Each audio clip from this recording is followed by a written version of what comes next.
to give you a quick demo of our CTN Network website, ctnnetwork.net. Join our community. It is free. You just type in ctnnetwork.net, and this is the homepage right here. And if you want to create an account, you would just click up here and create new account right here. Sign up with your email, or you can sign up with just clicking on Facebook or Google. So you can sign up with your Facebook account or your Gmail. So I'm already signed up, so I'm going to click in Gmail right here, and it's going to log me in. And as you can see, this is our homepage. Click on creators right here, and this shows you all the CTN family members that are content creators. Everybody is on here. If you want to go to one of their YouTube channels, for example, if you want to go to Crypto Talk Now, just click on channel, and it takes you right over to the YouTube channel for that particular creator. And you click on community. This is our community right here. We do have a forum, and this is a forum where you can post things, you can interact with one another. And there's also a blog right over here that we post our own content on. And if you click on CTN Studios, you can watch our live show and other content creators' live shows right through this CTN Studios. We do have advertisements for some of the content creators. There's the Crypto Smith, there's Waddy, the Crypto Hunter, and we also have live charts for the ISOs right in this box right here. We have a feature where you click on the heart if you want to donate to us. You can donate with Ethereum or Binance, BNB. And also, if you click on this button right here, we're going to have a call-in feature, which is already live. If you want to call us, just click on the green icon, the green phone icon, and click on call now. And during the show, between 9:15 and 10, when we announce it, when Max is on or when I'm on with Max, we will start accepting phone calls, and you guys can be live with the show. If you want to turn your video on, you can come on camera as well. So good stuff there.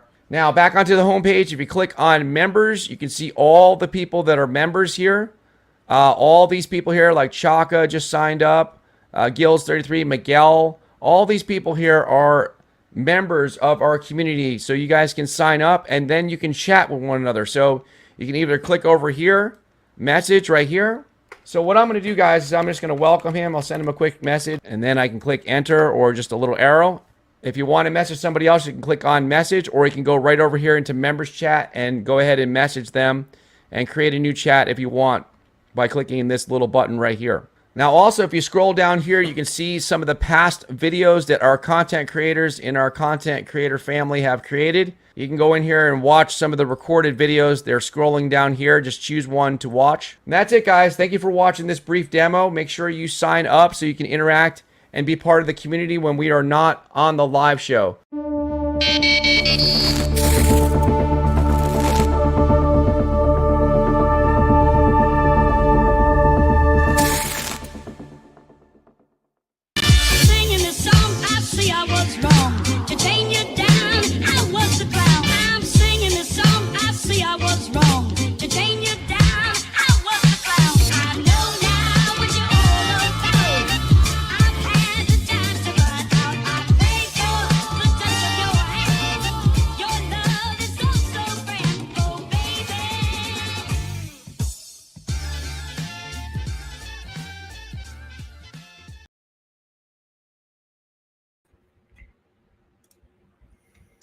Hello, everybody. Glad to be here with you guys tonight for another special edition of Crypto Talk Now. Obviously, Utility Talk Now, Mondays and Wednesdays.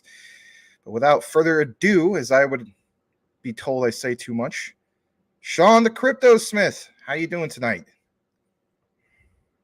You are muted, sir. Damn it. It's again. It's all right. Shows you're human. I do it too. Yeah, I'm good.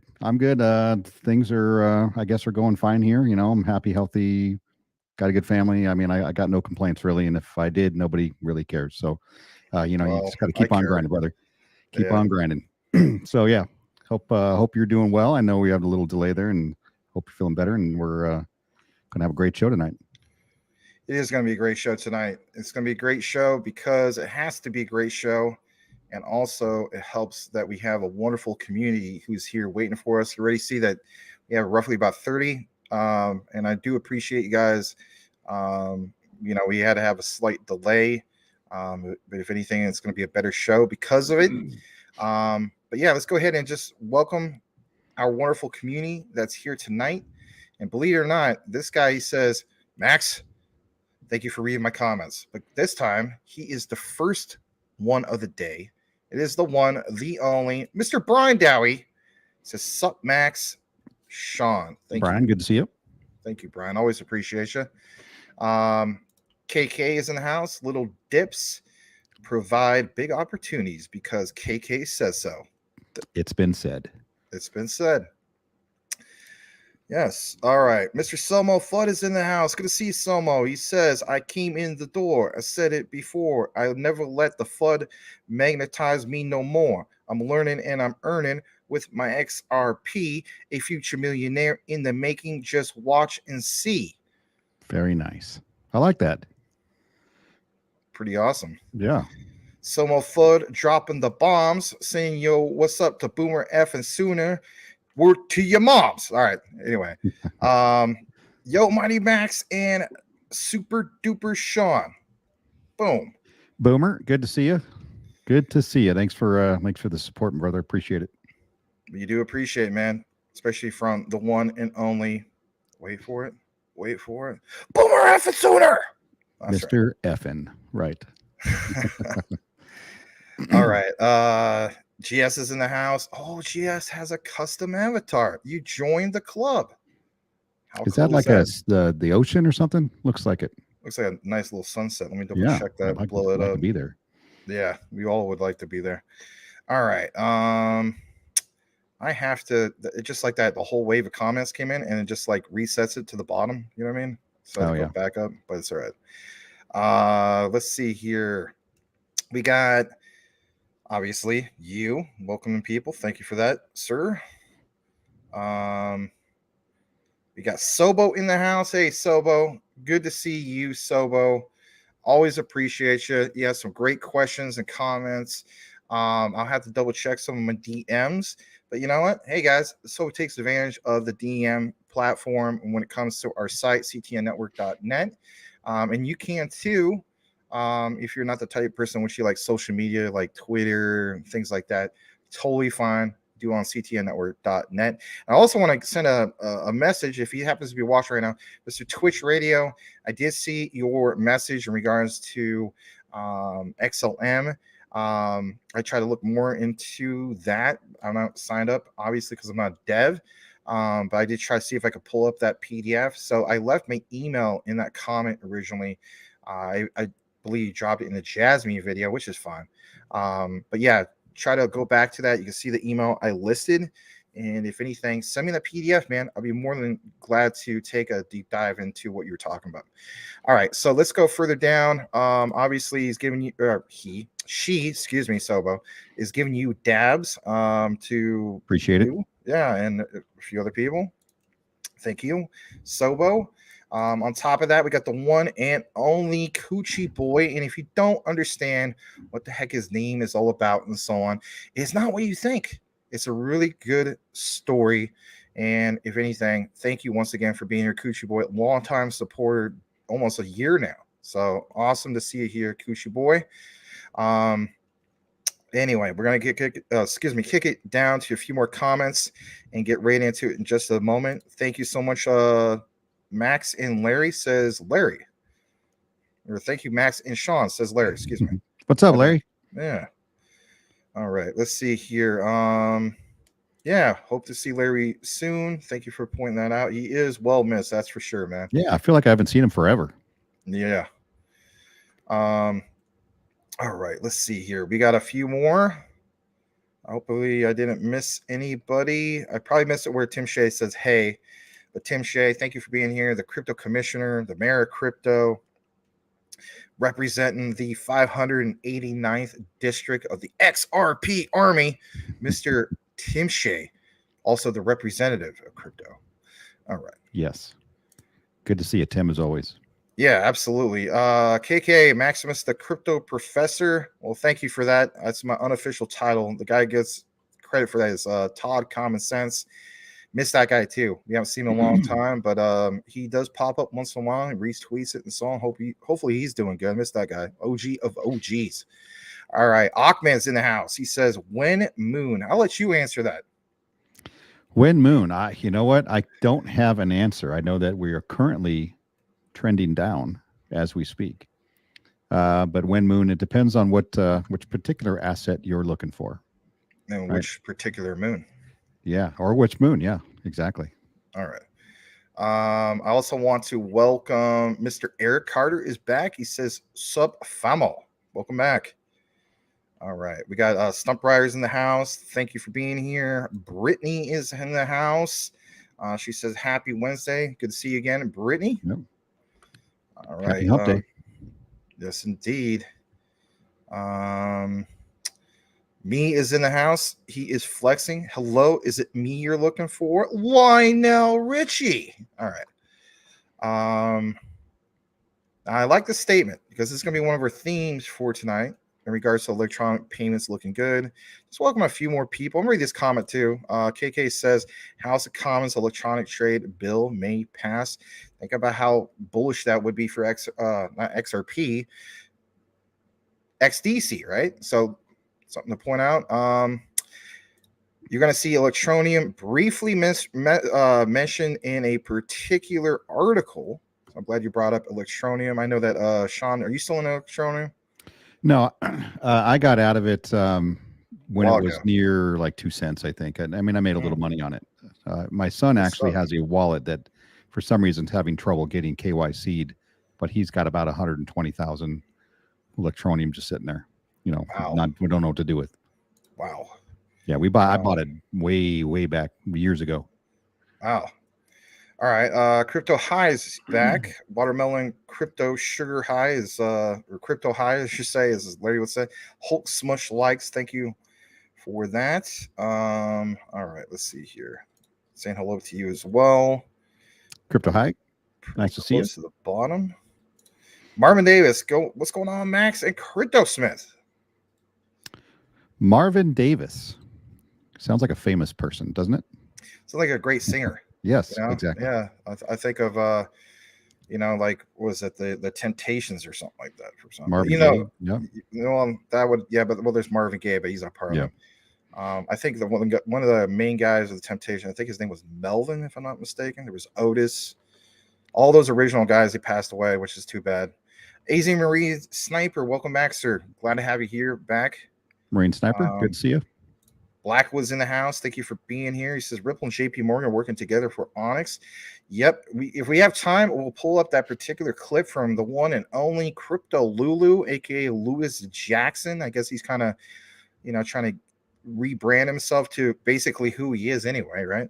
But I thought Jamie Dimon hates crypto. What's going on there? Yeah, but you know what? Sounds fishy. If you saw the Lulu thing, yeah, he does get into that. So. All right. Patrick Collier, thank you so much for the $5 super chat. He says, "What's up, fam?" Patrick Collier, good to see you, man.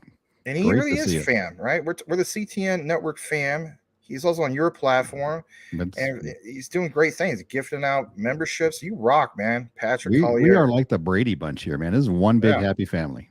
Yeah, it's pretty awesome stuff. Guys, smash that like if you haven't done so, and especially smash that like for Mr. Patrick Collier. You got to tell us, man. Is that your aquarium? And if so, what kind of a fish is that? Let me try to blow that up. Oh, yeah, that is a fish, isn't it? Yeah, so going fishy with the Onyx. Remember that's what you said? Yeah. You know, when I think of Onyx, I got to go bust out 90s hip hop. I think of Onyx with the slam. Da, da, da, da, da, da. Let the XRP boys be boys. Not really. That's my remix anyway. All right, let's go. Let's see here. We have Crypt1. Here's a statement. First time comment, but I've been checking y'all out for a week now. And I'm enjoying what y'all are bringing to the table on ISO 222 tokens. Hey, man. Thank you. Thank you so much. That is awesome. Let's welcome Crypt1. And let me see what you got going on in your avatar. Is it Crypt1 or is that Cryptone? You know what? You're probably right. I'm just curious. Yeah, I'm not 100%. I'm just thinking. Yeah, I think it might be, Cryptone, or maybe it's Tony. You know what I mean? Like Cryptony. Yeah, or it could Yeah. be Crypt 1 because he does have the accent mark on the top. You can clarify that. But guys, let's welcome. I'm gonna go with Crypt. I'm gonna go with you, Sean. Cryptone. All right. Unless he corrects you, Yeah. then we're going with Cryptone. Or Crypto Tony. I don't know. Anyway, looks cool though. Guys, give him a warm welcome. And any questions or comments you have, feel free to do so. I'm glad that you finally commented. That is so very, very cool. We promise to get into the good stuff here in just a second. Yeah. Ask your questions. If you got questions, throw them out there. Yeah, absolutely. So I think there's maybe a couple more people that came in, which is fine. Let's see here. We got Edward Vincent's in the house. Thank you for being here, Edward Vincent. Welcome to everybody. Appreciate you. Check out Edward Vincent at Top Shelf Crypto on Rumble. Top shelf. Yeah, absolutely. Max XRPH on the menu tonight. Not the PH, but definitely some XRP. If anything, maybe tomorrow night we could pull up more of that for you. Mr. Lambo's Crypto Talk. He says, is it fair to say that the de-dollarization means crypto goes up? We're going to talk about all this stuff you guys talking about in regards to de-dollarization. Well, why didn't we get into it? Why is he got to welcome everybody? Well, that's just something that we kind of do here. XXI Gaming, thank you for being here. What's good, everyone? What's good, Max? Well, what's good is that you're here, my friend. Glad to have you here, XXI. XXI Gaming. Yes. All right. We're almost towards the bottom. Mr. Burke is here. Glad to have Burke here. If I skipped over anybody, was not intentional. It's my Idaho brother. Oh, nice. Yeah, very, very nice. Elias here. CTN and the men doing it once again. You and Mr. Selmo Fudd need to get together and bust out the rhymes. Yep. He's got that smooth rhyme there. I like that. Yeah. Here's from Boomer F and Sooner. Except the Brady Bunch all banged each other, except Robert Reed, of course. My God. Wow. Wow. I don't know if I want to picture Alice like that. So who got well? Hey, you know what? I'm not even going to get started. Yeah, I'm not going to. I'm not going to touch that one. All right. Literally. All right. Yeah. It's just. I don't know. All right. So how about this? This is for you.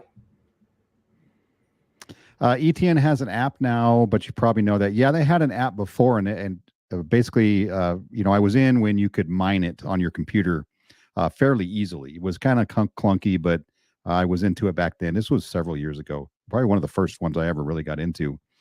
But yeah, I actually have them on my phone as well, and I'm thinking about just picking up another bag. I don't have any at all. Like I said, my son has got a bunch on his phone, but like I said, his KYC for some reason isn't going through. But well, I guess we'll just hang on to it and we'll figure it out later. And for this one, I got to do the classic one. You're gonna have to bear with me, Sean. You weren't around for this, but everybody else was. How many of Brian's comments did you skip? All of them. Wow. So that was a special thing that we did when Waddy first came on for the first time. And that was crazy voice, right? So that voice is called Devious the Mischievous of Rug Pull Inu. It was on Halloween. And Larry and I would put on these character, I don't know, it was like a mascot thing, but I said I was part of Rug Pull Inu, and he had blood all over his mouth because he rugged the whole community. Anyway. I missed that one. Yeah, well, I'm sure Waddy might have wanted to miss that one too, but he went with it. So Nice. It was a good show, but it was kind of crazy. Anyway, all right, I think we got just a couple more, and we're gonna get right into it. All right, Henry Brown with a super chat. Japan breaks from U.S. and allies, buys Russian oil above price cap with France and China using CBDCs in regards to gas, ditching USD. Is this on the XRPL? Those are some great statements, and thank you again for the super chat, $5 super chat from Henry Brown. You want to take that one? I think you kind of do. Yeah, Japan breaks from U.S. and allies, buys Russian oil above price cap, right? And I've talked about that before. With France and China using CBDCs in regards to gas ditching USD is on the XPL. That is something we absolutely do not know. There's been no official communication from anybody that's suggesting it's on the XRPL. I know BRICS nations, some of them out there like to say that they're working on their own, digital currency. That's going to be kind of that one nation digital currency for all the BRICS countries. But we really don't have any other information than that. And maybe they say they're running their own, and maybe they're running their own on the XRPL. We don't know. Yeah, very good point, you guys. About 21 minutes into it, we're just gonna do, I don't know, like a couple ones, I think. Which this one's good. Brian, quant is the Vaseline of crypto. See, these guys give me crap because I made a comment about his casting couch. Is it cloth? Is it vinyl? Is it leather? And I said, if it's vinyl or leather, the Vaseline in between the cushions, and then DGen talk just exploded. Yeah. Well, what did you expect after that comment? Yeah, I know. You can't help it. You can't help it. All right. So anyway, there's that statement. And then that's why Caroline is all over it. And then, of course, Mr. Wow, how about this? Don't forget to drink your daily 4-liter water. My goodness. All right. And then someone Fuzz says, if the bank is where you hold your clout, I would tell you to get it out. I would agree with that. If you got some clout in the bank, get it out. Right. I'm starting to transition. I'm actually convincing my wife finally to take the savings and the stuff that we have, just sitting around, not doing anything, not earning anything. Let's turn that into silver and gold. Let's hang on to that for a while, and see what's coming down the road. So you can turn. This is a tip I gave somebody at work today, because they're thinking about, they're starting to read, between the lines, and they wanted advice on buying silver and gold. I said, buy silver eagles and gold eagles, because it's legal tender. If the gold goes really high in price and you sell and you make money, you don't pay any taxes on it because it's legal currency. If you buy gold bullion, or other types of gold, and it goes up and you sell it and you make money, capital gains. I'll put it this way. So earlier I wasn't feeling too good, as you know, and I was dealing with a lot of pain, and I'm actually pretty good now. And what helps is some of these guys, right? With your different sense of humor. So this actually put a smile on my face and kind of just made me feel like, all right, things will be fine. Blackwood, can someone please explain to me what fat juice is? It's a little inside joke, and it originally started with the one and only Rain. So Rain, if you're here, I don't know what Rain is doing. He might not even be here tonight. He's the one that started the whole thing, and it was regards to me drinking Coke, and then that whole thing exploded. He was saying, Max, don't drink Coke, it's fat juice. Yeah, I watched that stream. Yeah, I was like, how's it fat juice? It's a freaking soda pop. But actually, I think I was on that stream. Yeah, and then he made it known that his drink is avocado, banana, and what else it was. Yeah, but no, it's good for you, obviously. Yeah. That's the one I said I couldn't. Yeah. I can't take liquefied avocado. Oh yeah, that's right. I can eat avocado, no problem, all day long. Love it. You liquefy that into a drink, cannot drink it at all.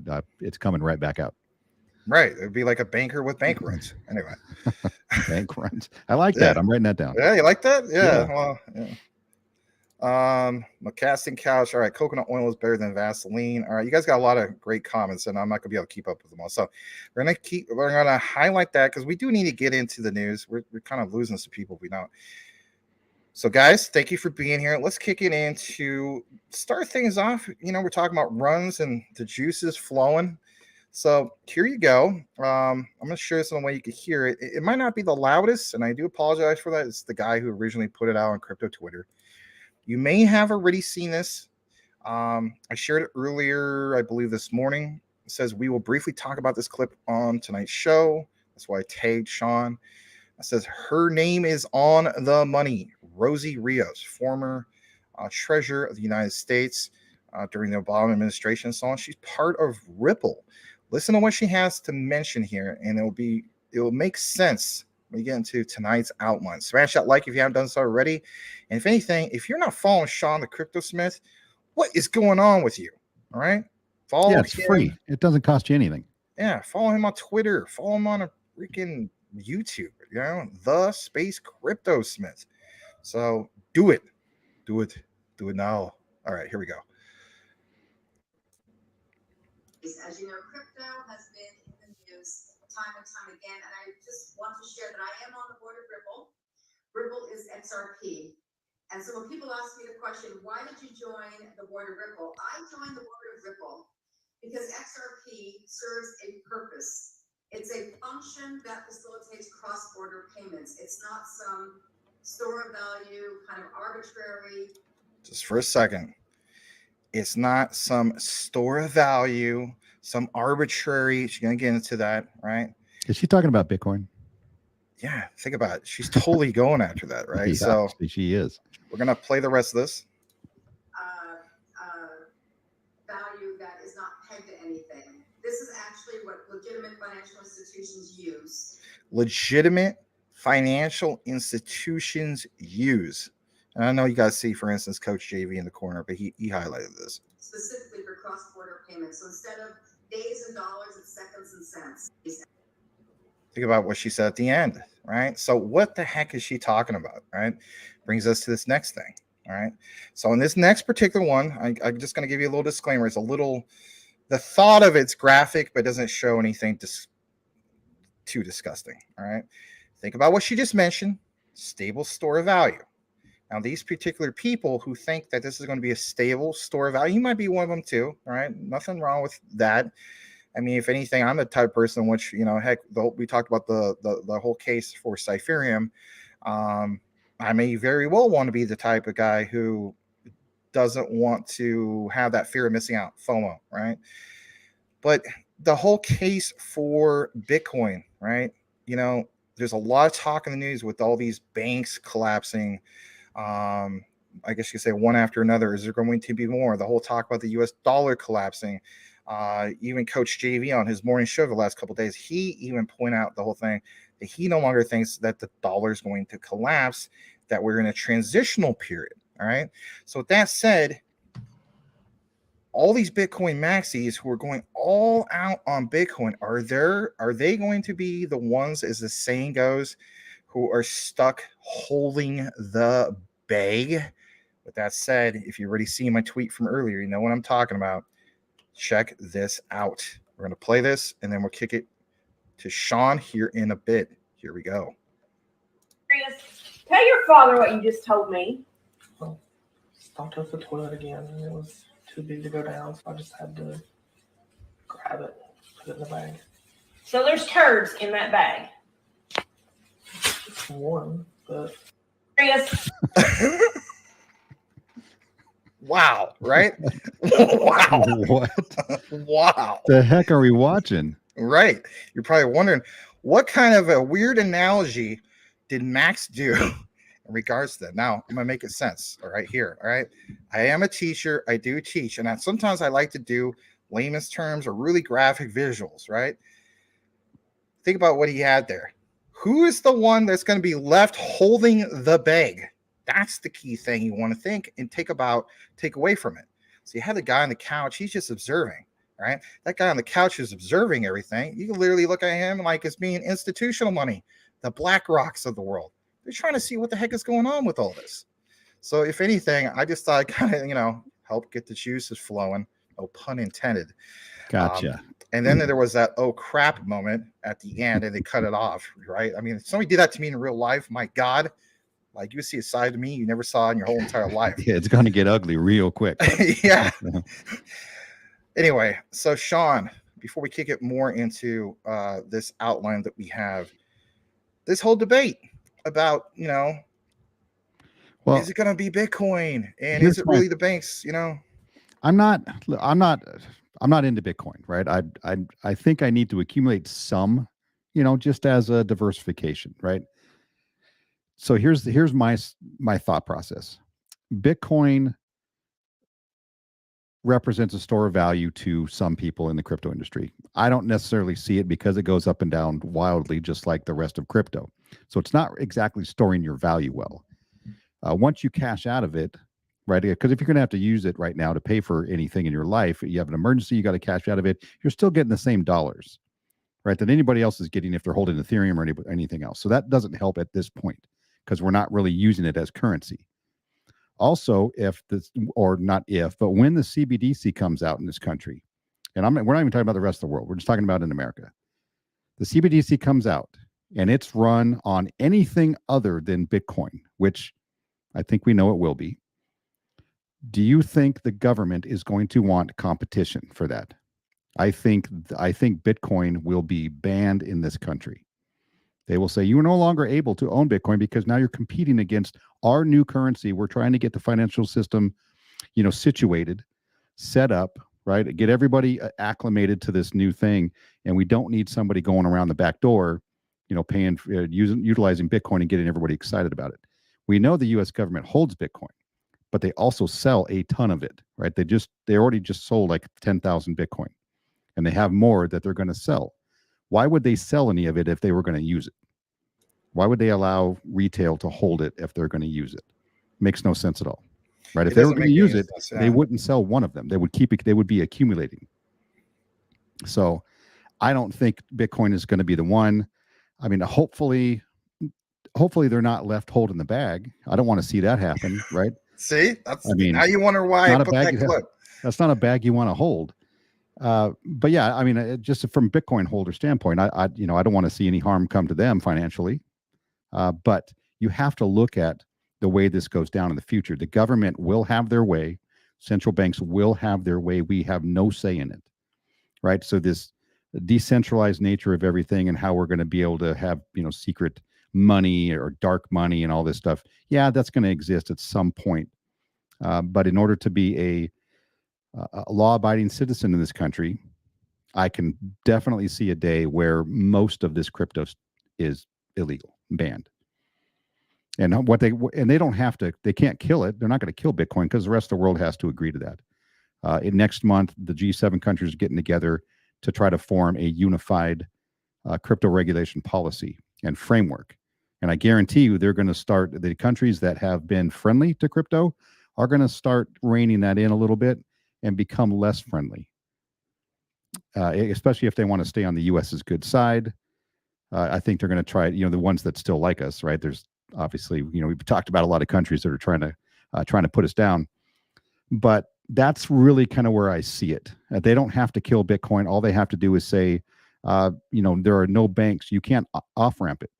So if you have, 10 Bitcoin sitting in your wallet and it's worth $1 million, but you can't send it to any bank in this country to utilize it, to spend it, what good is it? So they can make it less useful, right? Less valuable to the population to where they don't want it anymore. So I think that's the way we go. Well said, in a nutshell. But there's always going to be, of course, that particular debate, and, some people stated, well, the whole thing with Bitcoin is going to be a come from behind victory for the United States, for all the doubters and so on. I don't think that's the case. I mean, if we have the whole debate of, these central banks, none of them ever really, if you really look into it, even Bitcoin maxis, I don't even think they want to admit this, but you look more into it, it's like, none of the conversation has ever been, it's going to be this dinosaur technology that's going to be used for payments. And no, it's never part of that conversation. If anything, it is, the more advanced technologies, whether it is Ripple or Stellar or some of these other particular ones. Well, you know what the crazy thing is, if you think about, just like you're right, there's a camp out there that think XRP is going to be worth $100,000 a piece, right? And us that have it are going to be, zillionaires. I don't know if that's ever going to happen. And if it does, it's probably decades or longer down the road. But in order for Bitcoin, like Michael Saylor said, he believes Bitcoin is going to back the US dollar. Well, if the US dollar is crashing and Bitcoin only has value because of the US dollar, right? And it's backing it, what does that do for Bitcoin? It doesn't do anything, right? And Bitcoin isn't worth even a fraction of what it would need to be worth to even equate to the M1 money supply in this country, right? It doesn't. Well, it would have to be worth a ridiculous amount of money in order for the U.S. government to hold enough to back the U.S. dollar in Bitcoin. He has a very compelling way of, I guess you could say, selling its use case, if I want to call it that. It has no use case. I mean, for me, it has no use case. You get what I'm saying? Like, if you're a brand new person, and I think that's the base you're trying to get this out to, right? Like, let's say, think about the platforms he's on, right? Fox News, some of these other ones, CNBC, right? But the key thing is, I think it's for the mainstream. I shouldn't even say it mainstream. It's just uninformed people about crypto. they recognize who he is because of his background and so on. And he comes across very compelling and knowledgeable. Yes. Like I listened to literally a few days ago. I do this. I don't know. Some people don't do this, but I do this. So I don't know if you know who like Tom is. He's got like 3 million subs or something like that, right? It's a big channel on YouTube. Anyway, he was interviewing Michael Saylor, and Michael Saylor was on a show for like 3 hours, right? I listened for 2 hours, and most of it was like there was one segment. It literally felt like it was a monologue of Michael Saylor just going off on all the things about Bitcoin. But the key thing was, if somebody didn't know anything about, DLT or, blockchain technology, so on, they would be like, you know what, this makes sense. So to me, and I'm with you, it's kind of like setting that narrative. If anything, the Bitcoin maxis are just like, hey man, this is our guy. Here, let me tell you what I don't dislike him personally. He's very well spoken, right? He's easy to listen to. He makes good arguments. And sure, there's an argument to be made that Bitcoin could be used as currency in the future, right? I don't have a problem with that argument. The problem with him is he says it's Bitcoin and literally nothing else. All other cryptocurrencies are useless, including VeChain, including XRP, right? Including Link, like all of those things. So does he really think that Bitcoin is going to replace VeChain? Yes, For he supply does. chain I know where you're going with this, but yes, the answer would be yes. Designed for that. It has. But It literally cannot do that. His argument, and this is, guys, I mean, come on, Sean, this is not me defending him by any means. His argument is everything else on the alts, even Peter Schiff, I guess you could say that you could throw him in the mix too. The debate is all alts, no matter what they are, or what utility you try to bring to the table, technically speaking, is part of a centralized system. And that's what was part of this 2 or 3 hour long debate. And that Bitcoin is the answer to true decentralization. And of course, Bitcoin maxis even point this out with Gilbert Vernon. Stop comparing quant. I've had it. Some guys dropped it in some of my videos in the past. Stop comparing quant as the Bitcoin with utility. Real Bitcoin is decentralized. There is no CEO over the whole thing. That's the beautiful thing of the white paper. And don't get me wrong, I think the white paper, the Satoshi white paper, was a beautiful thing that was written. But I don't agree with him. Right. It's not even about not agreeing with, right? It's about it's literally is not possible for Bitcoin to be used for all of those different utilities. Right, smart contracts and so on. It's not designed for that. It absolutely is not. And the fact that he thinks that the decentralized system is going to be the way the government is going to allow things to go, he's probably literally insane, because that is never going to happen, ever. The government is not going to give up control of money to a decentralized system that they do not directly control. Right. Never. I totally agree. Guys, smash that like if you haven't done so already. Kind of weird numbers today, kind of weird fluctuations, but it's okay. I do appreciate all you guys are here. We're going to read a few more comments. Wow, Tim, that was pretty amazing. Followed up, of course, with this. But thank you for that, as Larry would say. All right, so GF Burke says, my bank only carries 4 bills: silver, ammo, crypto, water, and food otherwise. Brian Dowie, yeah. Blackwood, I think it's avocado and bananas blend together. Rain loves it. Yeah, that's a good point. All right, let's see if he actually tells us the right pronunciation. So we're going to say Kryptone. You're right about the pronunciation, Brian. So that is it, Kryptone. Okay, cool. Thanks for the clarification. Yes. Ahmed says, F the banks. Lebanese banks froze everyone's account since November of 2020. All right. Crypto McDizzle for Shizzle. Welcome, Crypto Mike. Glad to have you here. Mr. Michael Cornwell, you were starting to transition. All right. Let me see if we have a few key. Even Brittany recognizes the fat juice. Fat juice it is. KK, Sean, thank you for the gold coin tax tip. Freaking awesome. You're welcome. You are welcome. All right. I have an avocado and banana, so we'll try it one day soon. Yeah, I guess with milk. All right. I you know what? I got to try it now too. Ryan, if you're here, if you're late or whatever, you watch the replay, I'm going to try it at some point too. What the heck? Anyway. All right, let's go further down. Man, you guys really got this avocado fat juice thing going on. Avocado, frozen banana, banana, peanut butter, and beets. And beets? I know beets Yeah, are really healthy for like arteries and you stuff. had me until beets. Yeah. That doesn't seem like one of these things go with the other. Beets is really good for blood flow. So anyway, Yeah. with almond milk smoothie is bomb. April Cornwall, hey guys, hey everybody, welcome April Cornwall. Good to have you here tonight. All right. Whatever happened to Coke and Rum? Like, what's his name? The game Coke and Rum. Get ready, here we come. Call up Selmo Fudd and get this blankety blank done. All right, let's just read a few more comments. Subo, I'm making that soon. Thank you. Okay, cool. Let us know how it tastes. All right, let's see here. Ahmed is still going at it. When moon, damn it. All right. January 17th, 2025. At exactly 5 p.m. Eastern. Okay. 5 p.m. Eastern. There you go. Yeah, go bring out the classic Larry. All right, Patrick Collier says, I'll have you say it. How do you say that? Venistus African cichlid. Okay, I got it. It's a cichlid. Oh, that's okay. For your hobby. Super cool. Yeah.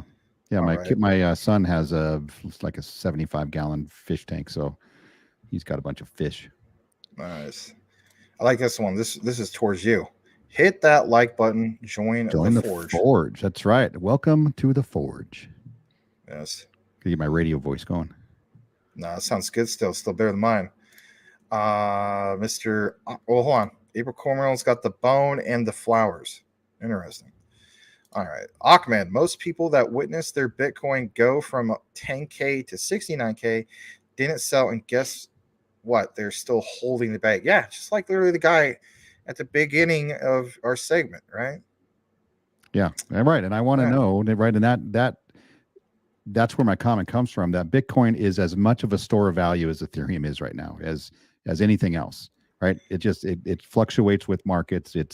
Right now it's still tied to, the classic financial market. So where is the value? Right. I don't understand it. And on that, in that particular clip, I mean, the guy's holding his bag. Then he's frustrated at the end, and he don't know what to do with holding this thing that has no value, right? A freaking turd. And he throws it out of frustration, just like what you mentioned. Yeah, I don't hate Bitcoin, by the way. Just for clarification, I don't hate Bitcoin. I want people to be realistic about it. Be realistic about what you own, right? Just like XRP. When I say, when people try to say XRP, all the money, it's not going to be moving all the money. Let's be realistic about what we own. You just made Web 36's day. If he was listening, you just made his day. Yeah, I had to actually mute him on my Twitter because I just couldn't handle his tweets. I didn't want to be mean, so it's instead of responding and being passive aggressive, I just have to mute him so I don't. I think he's a good person overall. I mean, he's obviously very passionate about Cypherium. It's just maybe to a fault, I guess you could say. Look, you can't go from Cypherium's going to be the next world reserve currency, and then having basically everybody tell you that's ridiculous, that's never going to happen, and then being delisted from the FedNow site. And then, next day he's like, okay, well, maybe it's not going to be the world reserve currency, but it's still going to be really useful. I'm like, what? Like, you need to pick one or the other. Like, you need to be reasonable about what you think, your assets are going to do, right? They're not going to do everything. Right. Right. So just be reasonable. And for those of you guys who don't know who we're talking about in regards to Web 36, he's a good guy overall. He does follow us and so on. If you're really into Cypherium and you're active on crypto Twitter, you probably do know who Web 36 is. He's all over crypto Twitter. He's a maxi. Yeah, he's a totally, you don't want to be called that, but in reality, he's a CPH maxi. We don't mean any disrespect, but no, he's a maxi. I mean, it's fine to be a maxi, but I want you to just be reasonable about what you own, and then stop trying to put down XRP to, thinking that you're going to get people to sell your XRP to go buy Cypherium. It's not a good look. I don't like to see projects do that. Very true. I'm gonna read this from McDizzle. If XRP is backed by gold and gold isn't taxable, does that mean XRP gains can't be taxed? No, so gold can be taxable. It depends on in which form you hold it. But I don't I'm not a believer that XRP is going to be backed by gold. Right? Because if XRP does even a tenth of what the utility of what a lot of people think it's going to do you know how much gold would need to be backing XRP?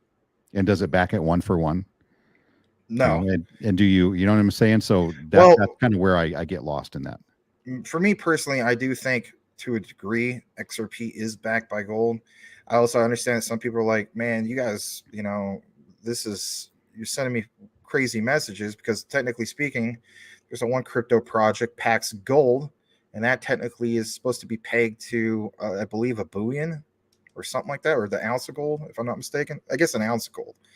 So, and then the price fluctuates on Pax Gold depending on, of course, how the market's going, the supply and demand for gold, other obvious, things in the market, right? Market conditions. But does that mean I'm going to jump into Pax Gold? No. Have you ever been to Pax Gold? I'm sure you're aware of it, though. I'm aware of it, yeah. But so for this comment, and what I meant before by when you say gold isn't taxable, but it depends on the form in which you hold it, right? You can't, if it's just gold bullion and you make money on it, it's taxable. If it's literally, the United States gold eagles, and they have several different denominations of those gold eagles, those are considered legal tender. And because it's legal tender and just currency, it's not really a commodity. Like a dollar bill is not a commodity. Then it can't be taxed, because it could just be spent just like money. So when you buy gold and silver, if you go and buy the gold eagles or the silver eagles, and you make money on them, silver goes crazy high, and you sell it for fiat, you don't get taxed on those gains. But other forms of gold and silver, you do. Good to know. Yeah. GS says, Patrick, my last tanks was a community tank with red cherry shrimp, ghost shrimp, and back bar end lures. All right. I want to welcome John Giz. He's got the brewskis. Thank you very much. Cheers to you as well. If I had a brewski, I would give it to you. Thank you for being here. Let's welcome John, guys. Here's some questions. Yeah. Here's a real question from Blackwood. Thank you for this. Not sure if I'm right about this or not, but the dollar is on its last leg. Maybe the U.S. needs two currencies to survive. So, of course, I want to hear from you, Sean, in regards to this question, but give me just a second to give you my perspective in regards to this. So I wasn't never 100% sold on the whole thing of the dollar was going to collapse to zero. I think that it could collapse. There's a difference between it going from like its value currently in the world, right? And it completely collapsing, like, like a Terra Luna moment, right? To zero, or beyond, right? But yeah, like you said, maybe the U.S. needs two currencies to survive. What do you think in regards to that? Okay, and I'm going to agree that, and I know sometimes I've said, the dollar's going to zero and, it's crashing. It's crashing, and I do believe it's going to be depegged as the world reserve currency at some point in the future, and it will transition, just like Coach JV says. It's going to transition into a different currency. We'll probably still call it the dollar, maybe the digital dollar. But going to zero and us not having any money here, or monetary policy obviously is not going to happen. As far as two currencies go, I don't think. I don't. You know what? I couldn't. This is a hard one, because I couldn't understand how two currencies could work. Right? Why would you need two currencies? They would need to be worth the exact same, right? Or is everything going to be priced in, have two different prices on it, right? Is it going to be taxed two different? You know what I mean? It's just, that's way too complicated. We can barely do math here in this country as it is, right? We're not going to be able to handle two different currencies. Well, who would be able to handle it would be the IRS, supposedly. Well, they couldn't handle it either. Geez, they'll claim it. They'll claim it. Anything they can get their hands in to, But two different legal tender, what is it? The country in South America that has Bitcoin as legal tender. El Salvador, yeah. That would be right. Yeah, Latin America, yeah. So they've got, obviously it's not really working out, perfectly for them. It's going to take years for them to integrate this and have everybody. Well, eventually it's going to work out, supposedly, right? But then that will probably be the only currency, right? At some point, it's going to be too difficult for the countries to handle, especially if you got world banks that are threatening countries that have any other currency besides the dollar, right? They don't like that, so they're getting threats. So I just don't see a world in where everybody has two currencies, or even in the U.S. It just doesn't make sense. The U.S. will not have a competitor. I'll read this last one, and then we're going to kick it back into our particular outline. Brian Dowdy, Mike, if that's the case, 100% they will find a way to tax it. All right, thank you for that, Brian. Let's kick it back to what we have here for you guys tonight. So a little bit more in regards to all this, and in regards to the research, I found this, and some of you guys, I think, might be following this particular lady, which we share some of her particular tweets and some of her videos once in a while. Crypto Eerie, right? She's got 105,000 subscribers. So what I'm gonna do is I'm gonna play the very, very beginning of this, and you have to keep in mind. I mean, I wish I could turn this up way, way high, but bear with us in regards to this. Listen to this. This is from Rosie Rios once again. But here at CTN, we do a lot of what, guys? Connecting the dots. So I'm gonna play it up to the point where Crypto Eerie comments, and then we're going to show you some other things I found on my outline. I took some notes in regards to this, so I got all the timestamps, if you will. Smash that like if you haven't done so already. Let's get into some of this in regards to Ripple's XRP, and is it going to make sense as far as the whole debate of it's not Ripple, it's Bitcoin all the way. Here we go. Today, I'm going to talk about one of my favorite topics, the future of investments, the future of money, and specifically cryptocurrencies.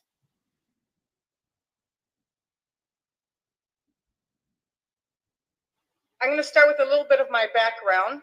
I am a trained analyst. After graduating from Harvard, my first job was a commercial property underwriter for General Reinsurance. So I am trained in managing high-valued risk.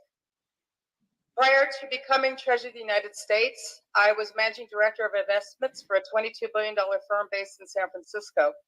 And I was asked by President Obama to be part of the Treasury transition team at the height of the financial crisis.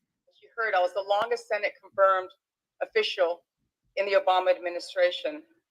And yes, it is my name on the lower left-hand side of U.S. money. So out of the approximately $2 trillion of U.S. currency in circulation worldwide, my name is approximately on 1.8 trillion. So I can honestly say that no one has made more money than I have. And I want to start by saying I am also on the board of Ripple, which is XRP, cryptocurrency. But I want to make something very, very clear. Blockchain is here to stay. The train has left the station. You're going to hear me quoted about that all the time. As far as I'm concerned, whether it's fractional real estate, whether it's art, whether it's NFTs, blockchain is not going away. So the question is, how do we take advantage of this?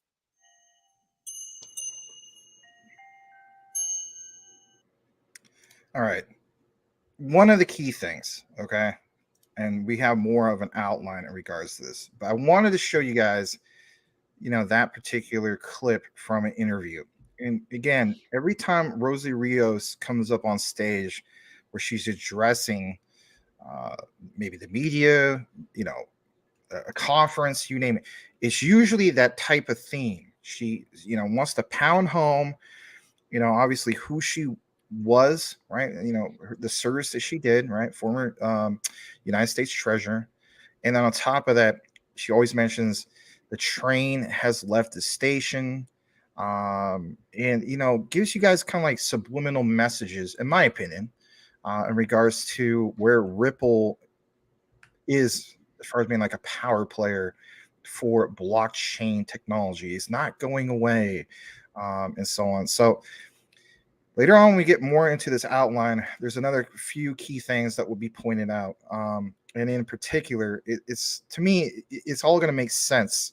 You're going to see other people from Ripple, right? There's this lady, her name is Kathy Chu. She's also part of the outline tonight. She interviews a specific person who's with the management team of Ripple, right? It's not Brad Garlinghouse, for instance, and so on. And to me, a lot of this will make that much more sense of understanding of where we're going to be going with all this. But yeah, your thoughts, Sean? I know you're kind of multitasking in regards to that. Yeah, I'm just looking at other articles and stuff. I've watched the video, and she does say this a lot, right? And we have an issue here where the people I think that know what's going on, who have been in the trenches and understand the technology behind it, because she'll say blockchain, right? She doesn't say cryptocurrencies.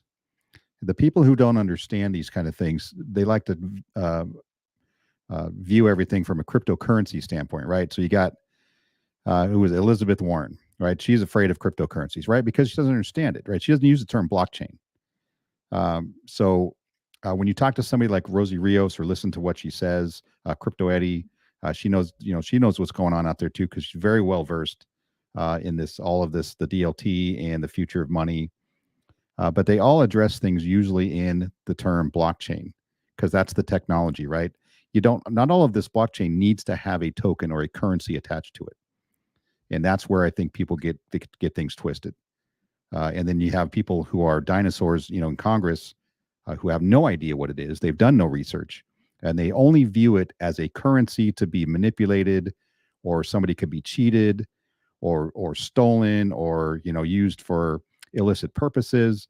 And their only focus is the currency side of those things, right? So I think that's where we're going to have a coming to a head at some point in the future, right? We're going to have to start distinguishing between technologies and money, right? Ripple or XRP can be considered a currency or a commodity because of its utility, right? Just the same as Bitcoin can, right? But Ethereum is not a currency or a commodity, right? It's utility, but it doesn't need to have a value attached to it in order to work. I mean, yeah, it's got gas fees, and they would have to figure out a different way around that. But there are a lot of blockchains out there that don't have tokens, right? They just charge fees to companies who utilize those blockchains, and that's how you get around, the whole assigning a value to anything. So yeah, that Right. and I love it when she talks, because she is on the board of Ripple. She was the treasurer, and that does make a lot of sense. It makes you think somebody like that knows something, right? They've been in meetings, right, that and have heard things that we're never going to hear. So it's intriguing whenever they mention that, and all of these connections to Ripple and the CBDCs and the IMF and the WF and all that. So I love to hear it. I love to hear her talk. Yeah, me too. It's impressive, and if anything, it's awesome to see some of the things that she mentions. Right, it's kind of like this whole debate of, even if Ripple was to lose the SEC lawsuit, they're still going to be fine if you're looking from the perspective of blockchain technology or DLT. Yes.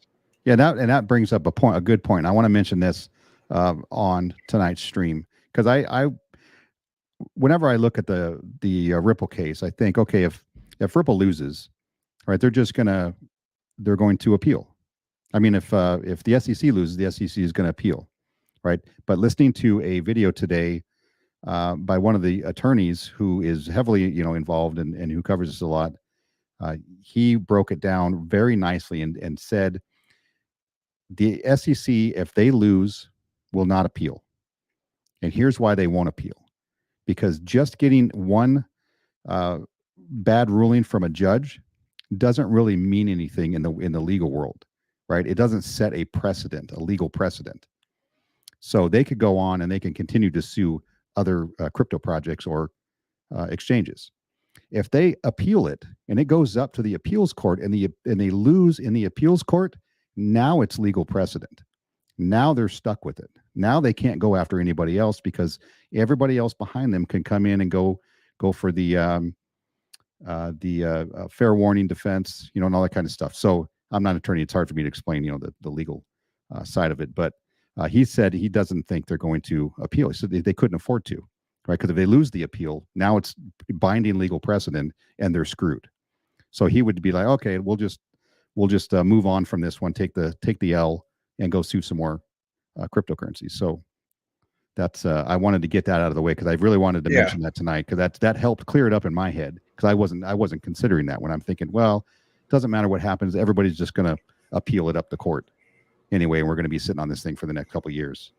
So, and also no other commodity, no other commodity or anything that's ever been traded on a secondary market has ever in this country been considered a security. So he thinks XRP in no way, no how is going to be labeled as a security. So that gave me some faith. Yeah, and I'm glad you broke down that particular perspective. I mean, I guess you could say, if anything, the SEC would be like, but the Howey test. I mean, come on. I mean, we talk about Swift being outdated technology. You're really going to go back to, was it the 1940s? That's going to be your defense, if you will. Yeah, well, the whole thing is going to revolve around the fact that there's no investment contract. Right. Yeah. Ripple, we don't, as XRP holders, we don't get a share of what Ripple does, right? If they make profits, they don't kick us down anything, right? They could care less. They could also take on a different token and drop XRP entirely. They don't owe. They're not going to do that. Owe, yeah. No, but I'm saying that just demonstrates that they don't owe XRP holders anything. Right. Right. There's no contract there. All right, I'm gonna read a few more comments. We do still have more of our outline for you guys. Smash that like if you haven't done so already. Appreciate you guys being here tonight. Crypto Homes 777, welcome. He says Leo X token will be listed tomorrow on the LCX platform. Yeah, it's been a while since I've done a Leo X update. I guess if I was gonna criticize myself, yeah, we have everything tagged. We used to have Leo X part of the tags. Let's face it, sometimes there's some projects that sometimes it's hard to get coverage and so on, just like the next project. There's ones that always have continuous news updates and so on. Not to say that Leo X doesn't, but I'm going to try to do a better job of probably consistently covering that a little bit more, because obviously we do cover it. We've done videos on it. We do talk about it. The first, for some of you newcomers, you're like, I don't know what Leo X is. Is that a meme token? No, it's not. So why mention Leo X? Leo X is the first of Quant's QRC20 tokens to be listed on exchange, and it's the Liechtenstein exchange, LCX. So very cool stuff. Thank you for sharing that, Crypto Homes 777. Coochie Boy says, by law, they have to sell at auction all seized assets. GF Burt, go to Mexico/California. Trade Bitcoin for a car, truck, or gold. Eddie T's in the house. Hey, good to see Eddie T. Appreciate you, man. Thank you for being here. Smash that like and sub, he says. Of course, everyone's saying what's up to Eddie T. Good stuff. Good stuff. McDizzle says, I'll catch someone at a trade show, and I'll trade for gold, silver, coins to the wallet, and have hard assets. Come get me, mofos. Now, I like how you pointed out, Crypto Mike, in regards to that. Do you remember a few days ago, we shared you guys that particular clip? I think it was at the beginning of the show. Has Dr. Lehman Baird of Hedera. Actually, you know what? It was Thursday's show last week. Shout out to Rue Black, right? By all means, follow Rue Black. He has a show, I think, going on as we speak. It's fun. But remember, the highlight of our show, the focus, right, basically was LCX. And at the very beginning of the show, we show an interview between Dr. Lehman Baird and Monty Metzger of LCX. Now, Dr. Lehman Baird basically mentions, I think he uses the whole concept of bringing in a diamond, like a big old diamond. Like, is he going to walk into a bar and is he going to be like, yeah, I got this diamond and I'm going to, I'm going to use it to, obviously, I don't know, buy brewskis or something. I mean, I know it's a weird analogy, but he made a good case. You have to have that tokenized, right? And that's the beautiful thing about blockchain technology. And so we live in an era with Web3 where we can tokenize these physical assets. I mean, I'm not going to tokenize my phone, but I mean, technically speaking, there could be a version of that. But as far as physical precious jewels and so on, right? Diamonds. So, Mike, I get what you're saying in regards to that, but, that would be kind of interesting to see how you would go about it. All right, let's go further down. Let's see here. Burke says, nah, XRP will be like $5, $10. McDizzle is getting into a little debate. That's cool. XRP can be 10 with strictly retail. I agree. Yeah. But It if could be it's utilized. Yeah, go ahead. it can be $10 without any institutional money coming in, right? Just us retail holders buy up, especially if, the case is over, or we get a partial end of the case, and there's no ruling that XRP is a security. You're going to get a flood of retail come in, and then you're going to get institutional behind that, right? So we can do $10 just with retail. Yeah. We're going to read a couple more. But anyway, yeah, because but if it's utilized, sky's the limit. No BS. That's the way I personally feel about it. I think a lot of people are excited about that, especially like Crypto Lulu, people like that who point some of these things out. Burke says Caspa has real use. ETH is AOL. Yeah, I mean that's a good analogy. I kind of look at Ethereum as like the AOLs of the crypto space. Ahmed says he just wants a $7 XLM. That wouldn't be too bad. That would be sweet. Yeah. How about this from Blackwood? He says, watch a video from Tom Bilou with Michael Saylor. Turned it off halfway through. I can't stand him. That was the one I was watching. My thing is this, right? I always do this, whether it comes, especially when it comes to the news, right? There is so much like either left wing. Let's face it, guys. Even some people say extreme right wing. I try to get both perspectives, just to I guess you could say decipher for finding truth. Like anything, I think a lot of us do this, right? So you want to get both perspectives, not just when it comes to politics, but also let's face it. I mean, in crypto, it can be very tribalistic, if you will, especially when it comes to Bitcoin maxis. They always go after people from the XRP army or the latest trend, the last, I don't know, I would say especially within the last 9 months, going after the quantfee people like us, right? Those are into quant. I always wonder why we're called quantfee, because there's no Quamfee. Yeah, we're quantfee if we hold quant. Anyway, I don't know. I've never heard that.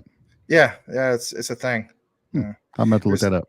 There's a show, and they featured Greg Lunt, which is these guys are pretty cool. They're I believe they're Dutch, but it's called the Quantfee Show, and it's some people look at it as just being like a quant maxi type show. All they do is cover quant. It's a show. I think it's like maybe once or twice a week on YouTube. But yeah, it's literally called the Quantfee Show, and it's just all about quant. All right. Here's one real quick, or two of them, and then I will get back into the outline. So Ahmed states VRA has use, reducing AD fraud and bots clicking on advertisements. All back to what Sean was talking about earlier. Blackwood states, are Bitcoin maxis just a collective of early adopters and rich people who bought in later? I think it's a combination of both. What do you think about that? Well, if you look like somebody like Michael Saylor, right, and if you don't know his background, he lost literally billions of dollars back in the .com bust, right? And he bet everything. I think he thought he knew everything, and lost an absolute boatload of money. And so a lot of people are thinking he's going to do the same thing here because he's not diversifying, number one, and he's not looking at realities. So I think there's a camp out there who thinks somehow he is connected to the government, and they're trying to get him to have people only get into Bitcoin, right? So if everybody only gets into Bitcoin and then they outlaw Bitcoin and then take it all over somehow, you're right. There's this conspiracy theory going around, but people like Michael Saylor, I think, have other agendas, and he doesn't have a choice now. He's so deep into Bitcoin. Right, he has no choice but to shill the heck out of it, and it's either he's going to be a hero or zero, at the end of the day. Yeah, that's a good point too. I did see Mike Cornwell's comments on the bottom, and basically says quant finance, quantum finance, and then I'd be with you in regards to those statements, Mike. But the thing is this: when you see it on crypto Twitter, and then if you go to the Quantfee Show, it's not pronounced Quantfee. It's literally QUAMFY, Quantfee. So there's no T in it. Otherwise, I'd be 100% with you on that statement. But technically speaking, you are right. Quant finance. All right. Definitely want to welcome Menelik. Hello, is it Menelik you're looking for? Lionel Richie. No, but he's not Lionel Richie. But guys, again, back to Larry back in the day. He used to do it all the time. It will be on merch eventually. Yes. All right, let's kick it back to our particular outline that we have for you guys. Again, guys, smash that like if you haven't done so already. This is wonderful show, Wednesday show, the Utility Talk Now show with Sean the Crypto Smith. And if you haven't done so already, you need to give him a follow. Let's take a pause for station identification. So what are we talking about? Well, we love to we always talk about utility, right? Sean mentions that he's a utility maxi. Well, guess what? If you go over to ctnnetwork.net, you will find out that our website is even a utility maxi website. How so? We like to empower fellow creators like Sean. You go over here, it's free, doesn't cost you anything. You click on creators, and if anything, what you're going to find out is there's other familiar faces that are here. And here he is, the one, the only, the Crypto Smith, with, as he would say, the best $50 he ever spent on I guess you could say, an image, right? Yeah, from Fiverr. Yeah, there you go. I think it looks great, to be honest. And then when you click on channel, this comes up, takes you straight to his YouTube, or you can go straight there, obviously.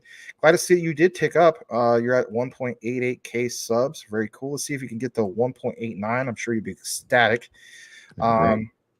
And here it is.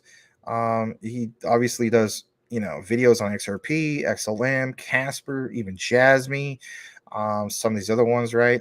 He has a live show. Just real quick, we'll probably give you another plug by, at the end of the show. Is there anything specific you want to mention about your channel real quick or your live show?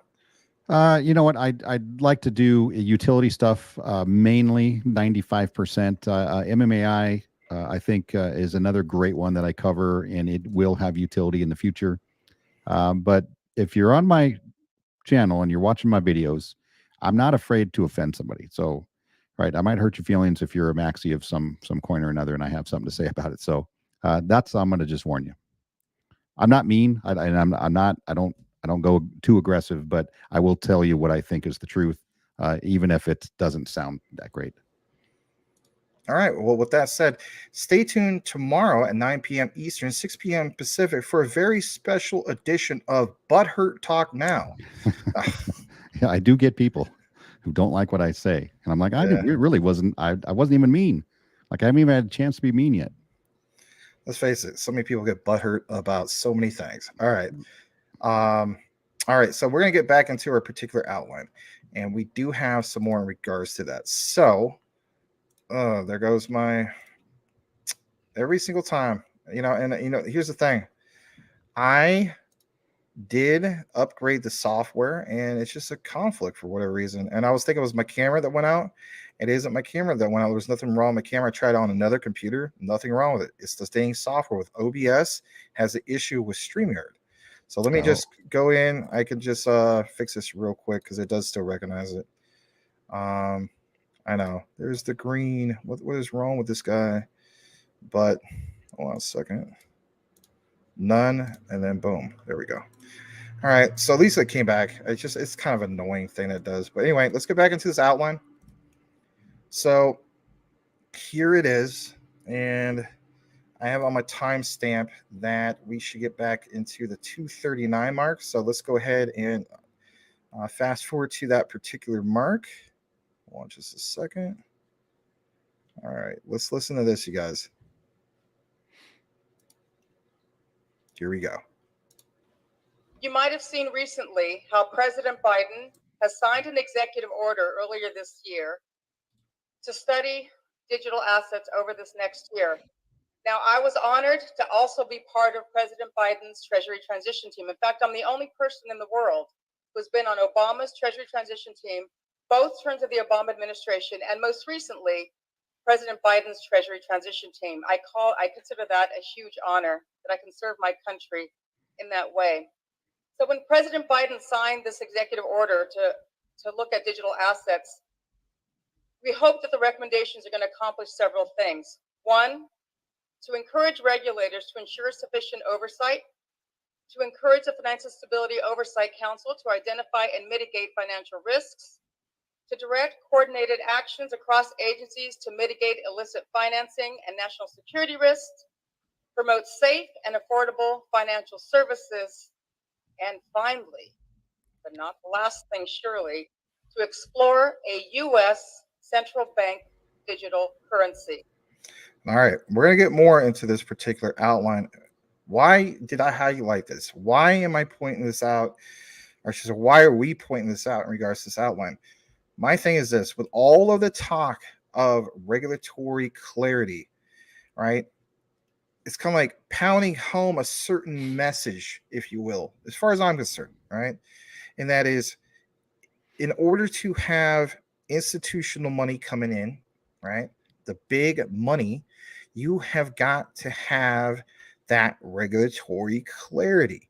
So, back to the whole thing of those who are on the sidelines observing all this, whether you are the BlackRocks of the world or, other particular organizations.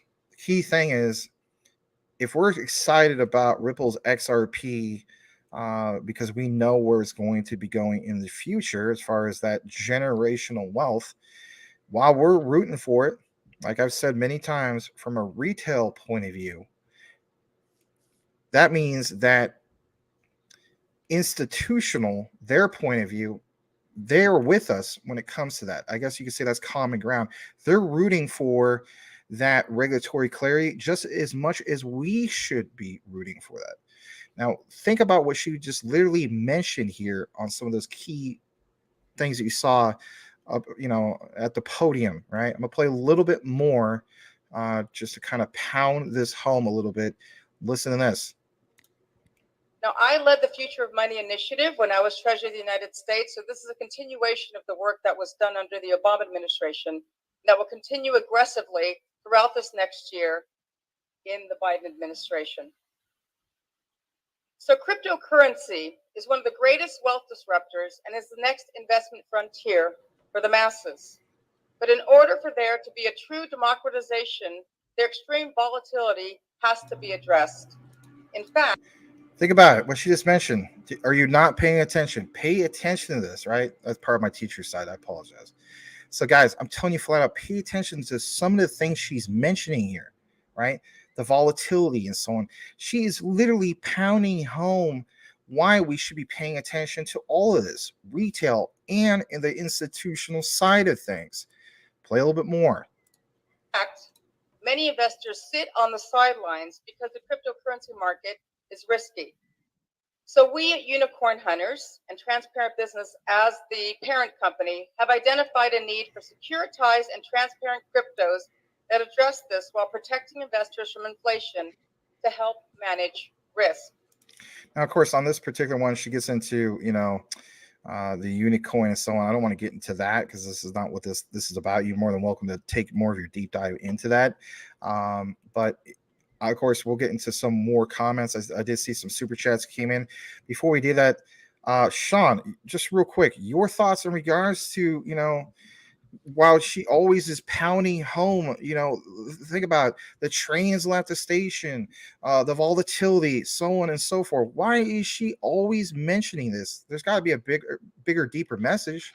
Sure, I'm sure there is, from her side of things. But I have to wonder, and this came to me the other day. What if they're specifically not providing clarity in the crypto market until after the CBDC is done, is ready to go?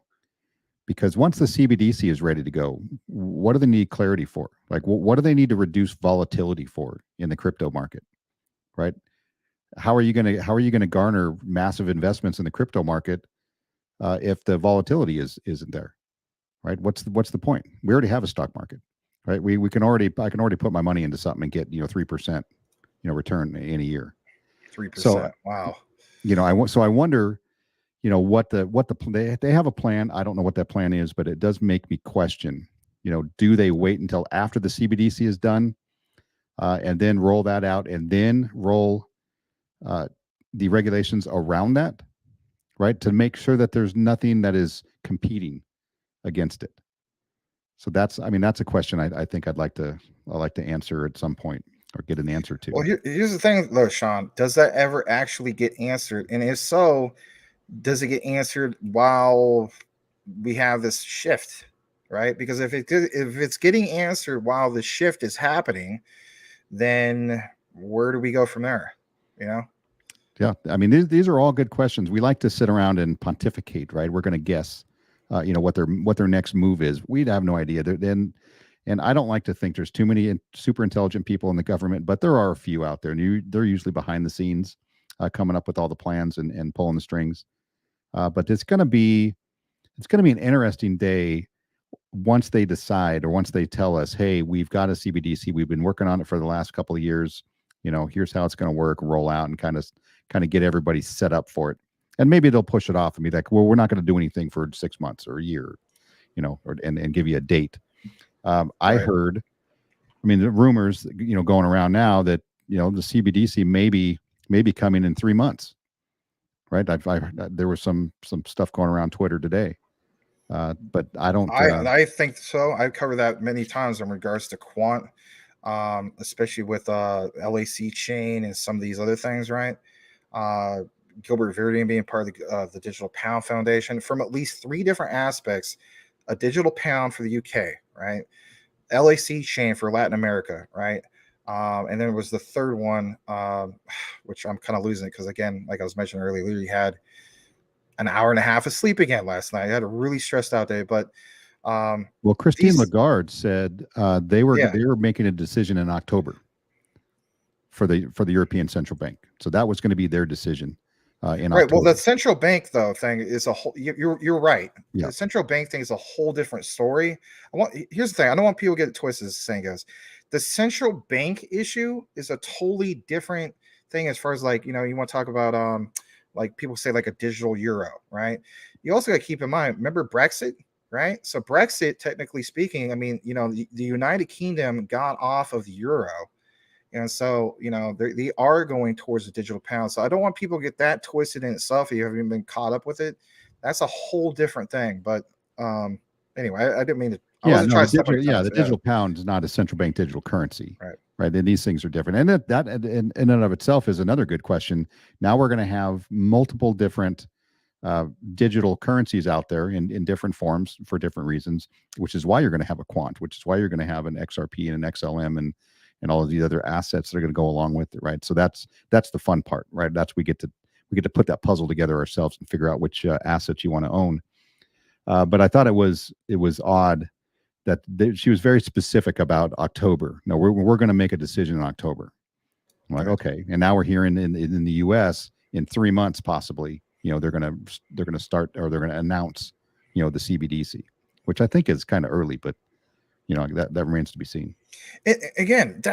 So Sean, with you on some of the, the research you gathered and so on, but is so contradicting if a person just looked at it from this perspective of, what the hell? I turned on C-SPAN. I saw Jerome Powell. He says specifically no to CBDCs, yes to instant real-time gross settlement, instant real-time payments. And so for that type of guy, right, and let's face it, a lot of us could be that type of person, it sends a really mixed message of, like, what the hell? They're contradicting themselves. Yeah, it's almost like they don't talk to each other. Different sides of the government, different departments. They're not all getting the same memo.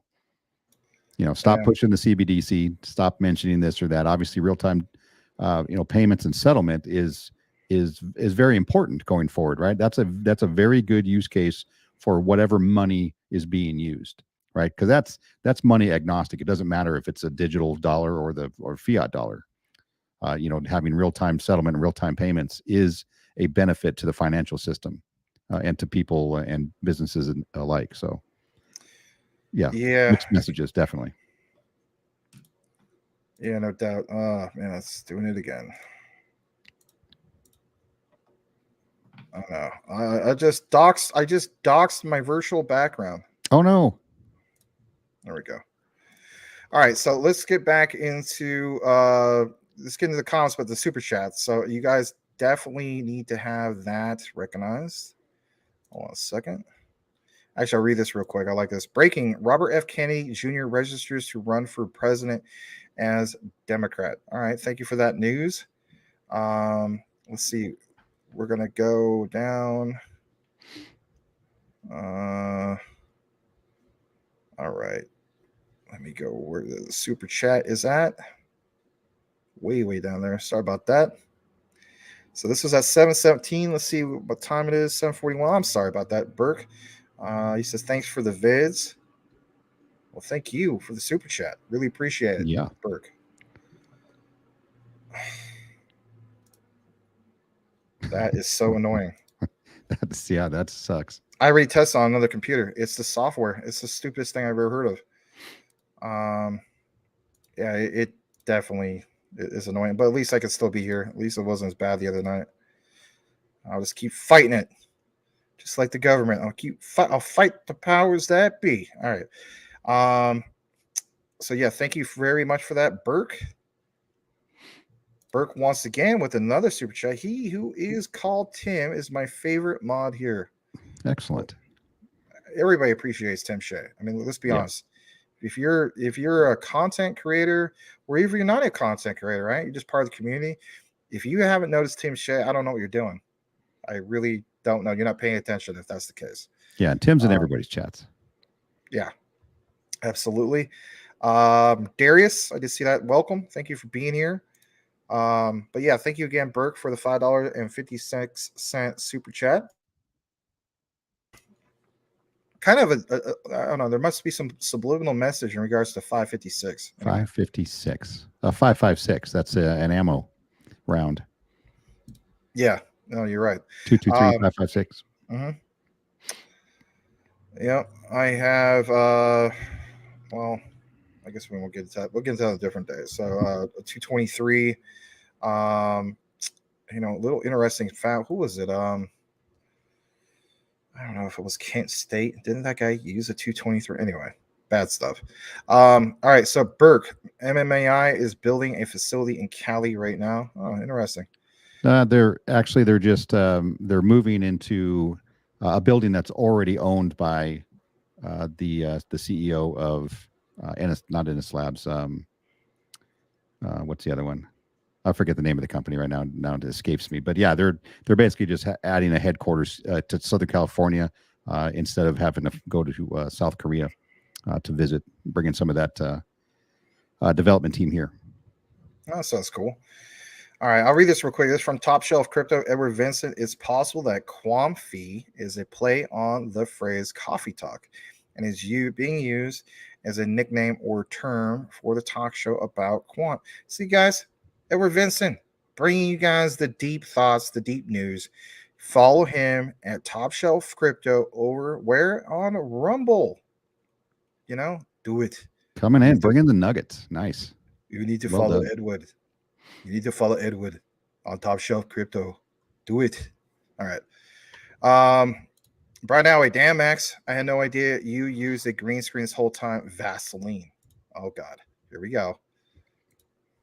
Tito, give Max a tissue. Can we not get excited? Yeah, that's Larry. Max tagged you on a Twitter. Oh, you did. All right, let me check it out real quick.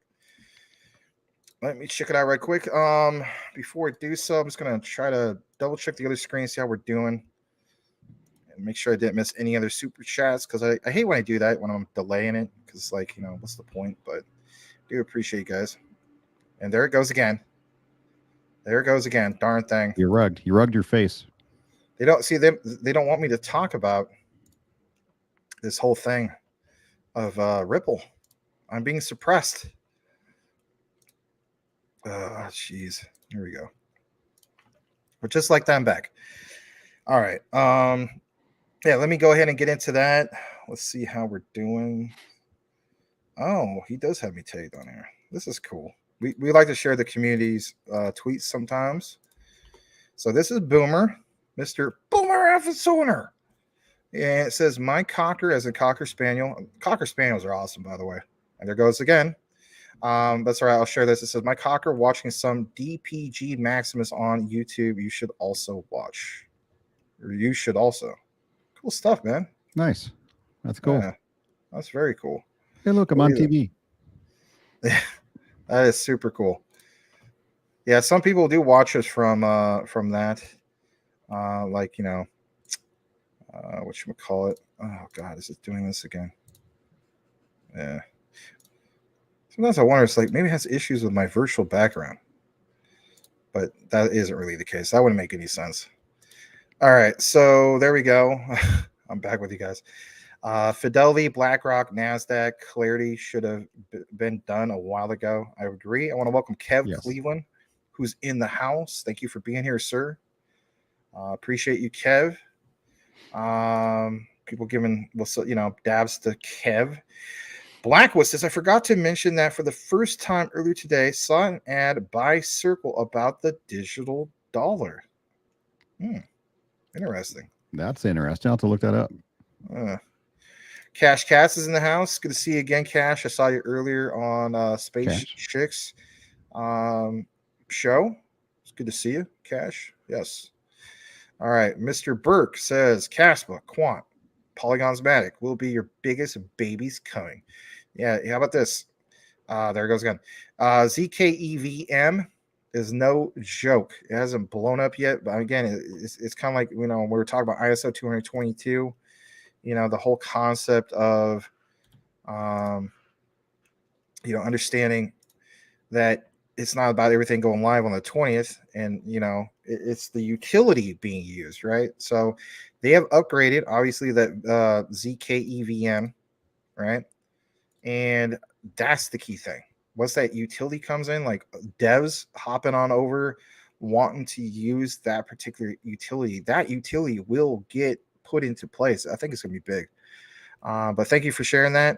I want to read Selmo Fuzz comment. Crypto is like using the old barter system for buying and trading, only now it will be on a digital platform. Thank you for that, Selmo Fuzz. Appreciate your perspective always. All right. Tim Shea wins everything. Tim Shea says, hey. Yes. Of course, Tim Shea says, hey.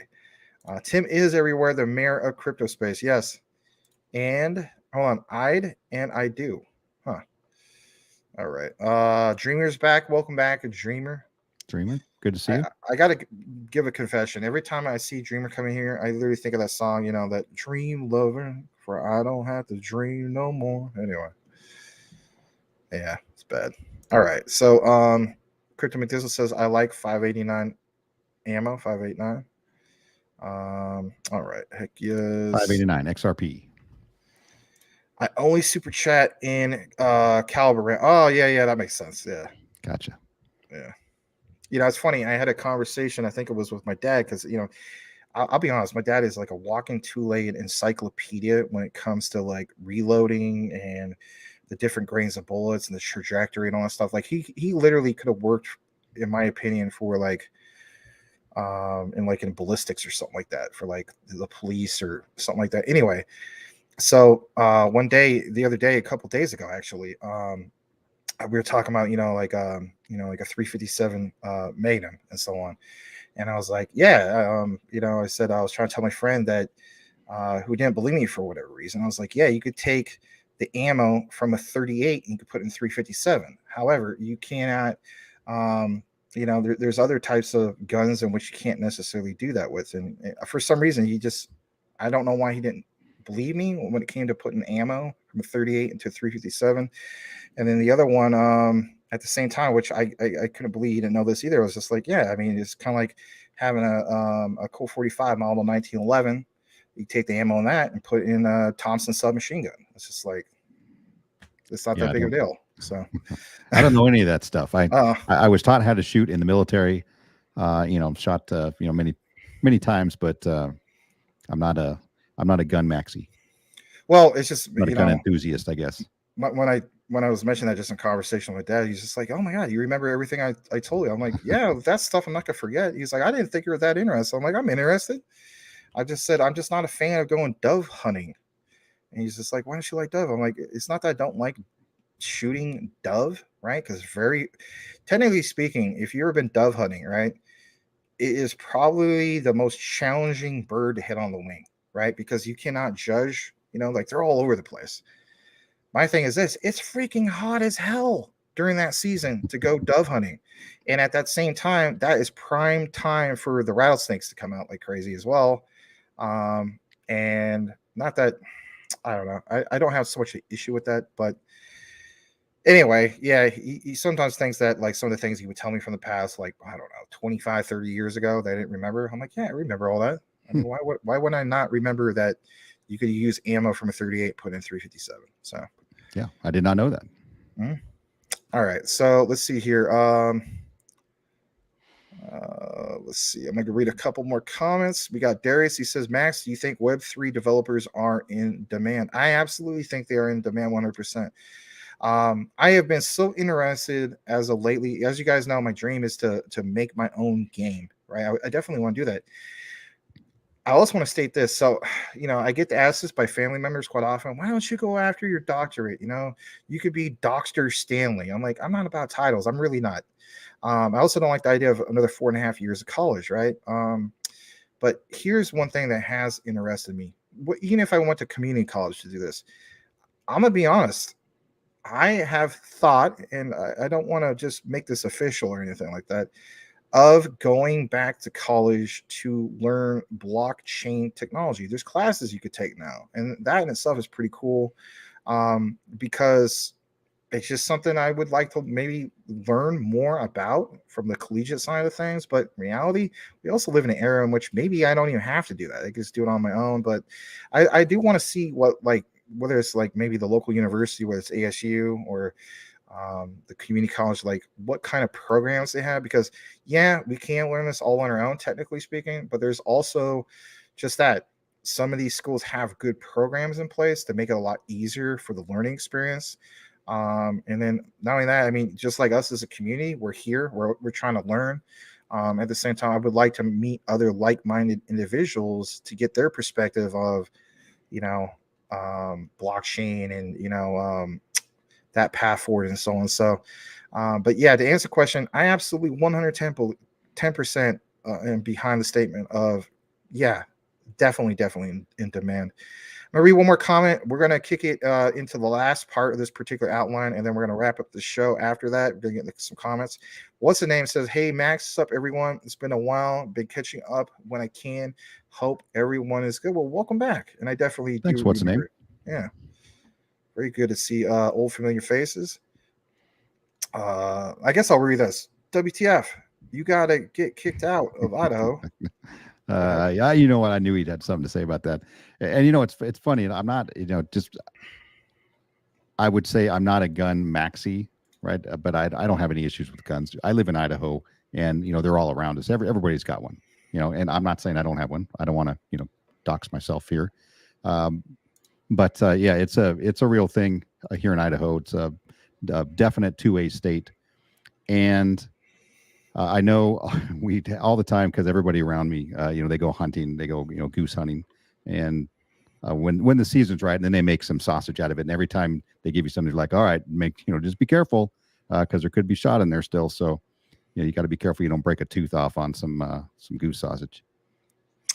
Yeah, I mean, here's the thing. So, I mean, I get the whole thing. Like, one of our policies here, especially like on our forum, is, you know, like no politics, no religion, because it's a very divisive topic. At the same time, you know, the gun debate is a very divisive topic. Very hot topic. Yeah, it's a hot topic. I'm at the point where it's like, you know what, you know, why not just go ahead and say, like, maybe some people might not like me saying it. Again, like I mentioned before, you know, it's like as a content creator, a lot of content creators feel like they have to bite their tongue on a lot of things because that freedom of thought, if you will. So I don't really care if people are against me for this. It's just the way I am in regards to this. So in regards to the gun situation, my thing is I am 100% Second Amendment. Okay, I will not bend the knee at all to the whole thing of like I've seen some people say like, oh, you know, you should have the right for, you know, own this type of gun, but not this other type of one. No, people understand shall not be infringed when it comes to that statement. Yeah. There's 100%. Like, don't mess with it. It's control. When I talk about gun control, it is just that. It's government control. Look what happened with Australia. You know what I mean? Anyway. Yeah. So, and that's a good point. Obviously, thought control from people, but there's two things I always like to say. Right, I'm a live and let live kind of guy. Right. If you don't like guns, don't own them. It's that simple. If you like them, own them. Do what you want to do. And the other thing is, there are over 300 million guns in this country. If guns were the problem, you would know it. 300 million. Think about it. Right. If guns were the problem, right, none of us would be here. We'd all have killed ourselves by now. Yeah, People are the problem, right? That's the issue. People are the problem. And if you take away one thing, they're going to use another. In Europe, you take away guns, they use knives, and they use, delivery vehicles to run through crowds. I mean, it's that evil people exist out there, and you can't legislate that out of people. Yeah, I don't want to obviously turn this to a big long debate because I mean you could go in a whole other direction. I mean, technically, the abortion thing could go a whole different direction, right? These are all hot topics, obviously, right? Pro-life, pro-choice. Oh yeah, yeah, no. So I'm not gonna go that particular route, but I will leave you guys with this, all right? And this is the way I'll basically look at it. And this, to me, this is one of the greatest westerns ever made. So I'll blow this up a little bit. So this comes from the movie Shane. And shout out to the late great Alan Ladd, right? He's basically like one of the heroes of my dad, you know what I mean? And it sucks that if you looked at his bio, he basically like took his own life, right? He was a chronic alcoholic, dealt with depression and so on. So there's a mental health issue. But anyway, to me personally, more people when it comes to the gun debate, you know what I mean? And I get it. Like, I'm not trying to excuse these mass shootings. Of course not, right? But here's something I feel as though no matter what side you're on, right? Look at this statement because it really pounds it home. A gun is a tool, no better or no worse than any other tool. An axe, a shovel, or anything. A gun is as good or as bad as the man using it. Remember that. I'll just leave it at that. Yep. My gun was in my closet all day long while I was at work, and it didn't commit any crimes. Yeah. It's pretty bad. All right, so let's just get into this. We're just real quick, and then after that, we're going to be probably try to wrap it up. So anyway, let me get into this. I do have a timestamp on this, and this is good stuff. This is at 8:58 mark. Let's jump into that. Here we go. So it's this lady named Kathy Chu. All right, here we go. Hold on a second. I got to share that. My bad. Didn't have it shared. There we go.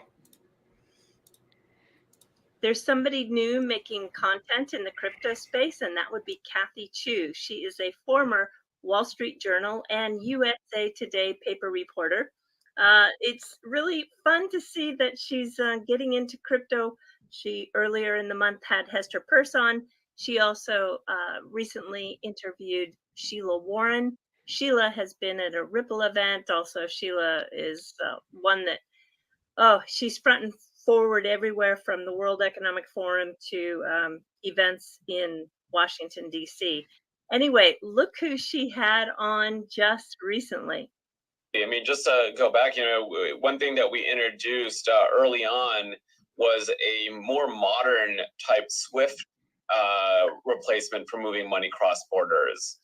SWIFT technology is built in the 1960s. Today, you have companies that are global almost instantly using the internet. They needed something more modern. We created something called RippleNet in 2015. But then we introduced the ability not only to message, but to settle payments. So that is actually moving funds in 2018 with an add-on service called On-Demand Liquidity. And the add-on service leverages XRP, a digital asset, to move money around the world.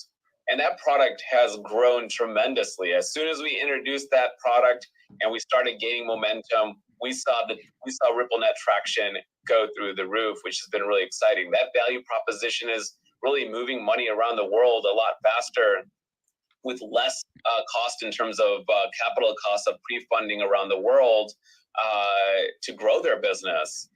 And again, a run rate for RippleNet overall, $15 billion. That is awesome. I would say like, hey, that is like, better growth than I had expected. So I'm excited about continuing that. We're also available, the ODL product, on-demand liquidity product that leverages XRP, is available in 23 countries. So you can use our product to pay out to 23 different countries around the world. We're really excited about that. And again, we're doing great, especially in emerging markets where there isn't a solution like ours. It solves a real customer pain point. Yes, that was the general manager of Ripple, Ashish Birla. And if you go to the XRP Arcade YouTube channel by Leonidas, you can see that video in its entirety. All right, everybody, do take care. Sayonara for now. Bye-bye.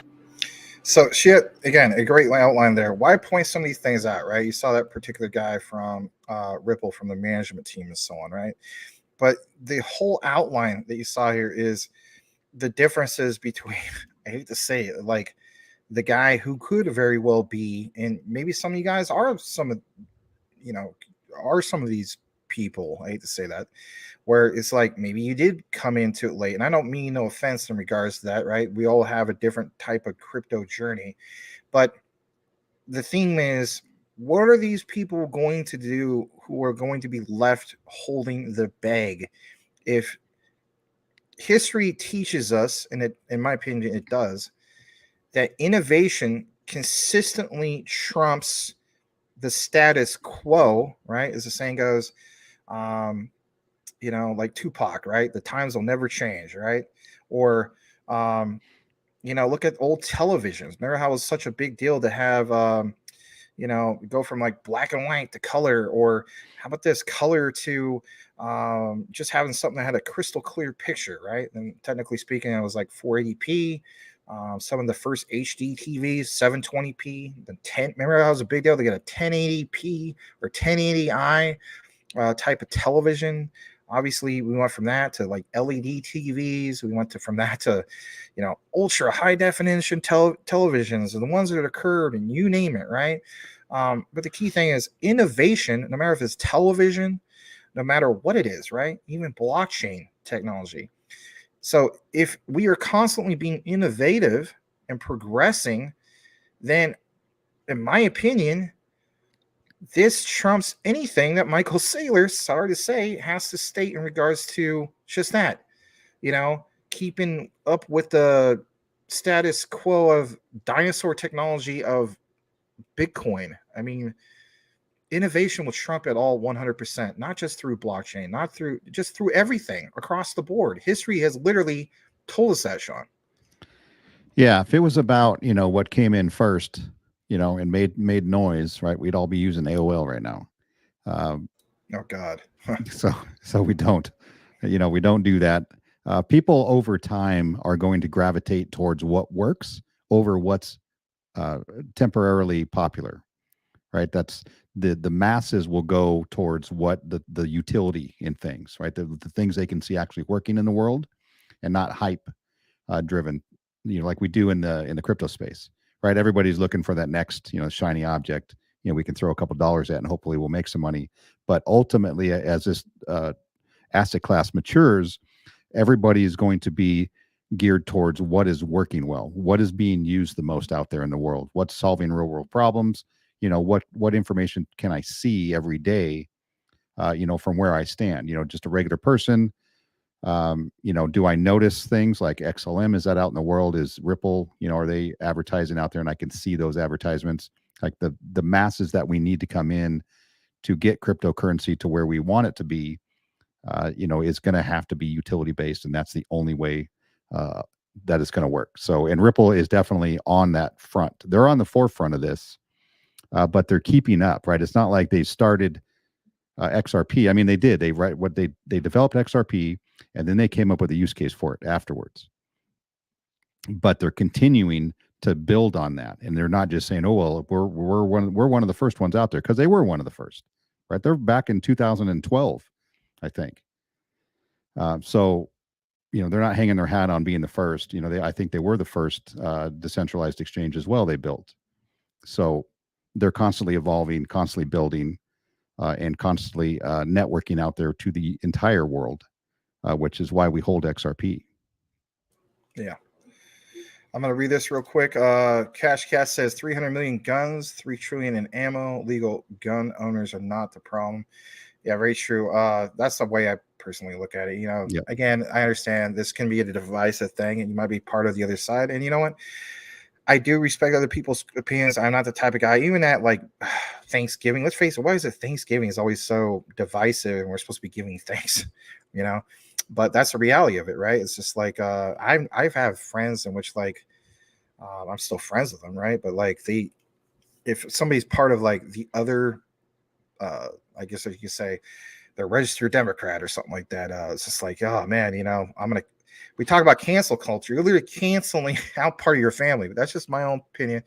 But anyway, yeah, the statement I made earlier about the whole thing of taking ammo from 38, putting a 357. I also want to state this: you cannot take ammo from a 357 and put it in 38. It doesn't go both ways. Okay, so do not try it the other way. Okay, all right, let's go further down. Oh, you have a super chat. Thank you for that, GF Burke. I think we're only that's not too big of a delay. About 7 minutes behind. Thank you for the super chat again. 308. So anyway, Smith, my lady had a blunderbuss. We should play. Blunderbuss, a good pirate gun right there. Yeah. Yeah. You know, we're talking about ammo. So, you know, the old gangster movies, right? You know, there's so much focus on the Tommy gun, and rightfully so, right? Like the drum magazine holds a 50 rounds, right? Those guys in World War II, right? Slapping an actual clip magazine, or I should say, right? 20 rounds, right? So that particular round, right? You got a 45 caliber round, okay? And there's so much focus in the old gangster movies of the Tommy guns and so on. One movie I love, if you haven't seen it, Johnny Depp in Public Enemies. He plays the role of John Dillinger. Believe it or not, little history. John Dillinger was killed, right? I believe he was shot by Belvin Purvis or some of his team, I should say, when he was coming out of that movie theater, right? So during that era, right? Also, was it Bonnie and Clyde, 1934? My dad was born in 1934, so that's like a long time ago. But check this out. So much emphasis on Tommy guns. For me personally, if I was part of that, not saying I would want to be a gangster or anything like that, but if I was, I would not be the guy with the Tommy gun. I would have been the guy with the BAR 30-06, baby, all the way. Anyway, I just want to throw that out there. Right. Yeah. It has nothing to do with crypto. I know. Anyway. All right, let's go further down. But thank you again, Burke, for the 308 super chat.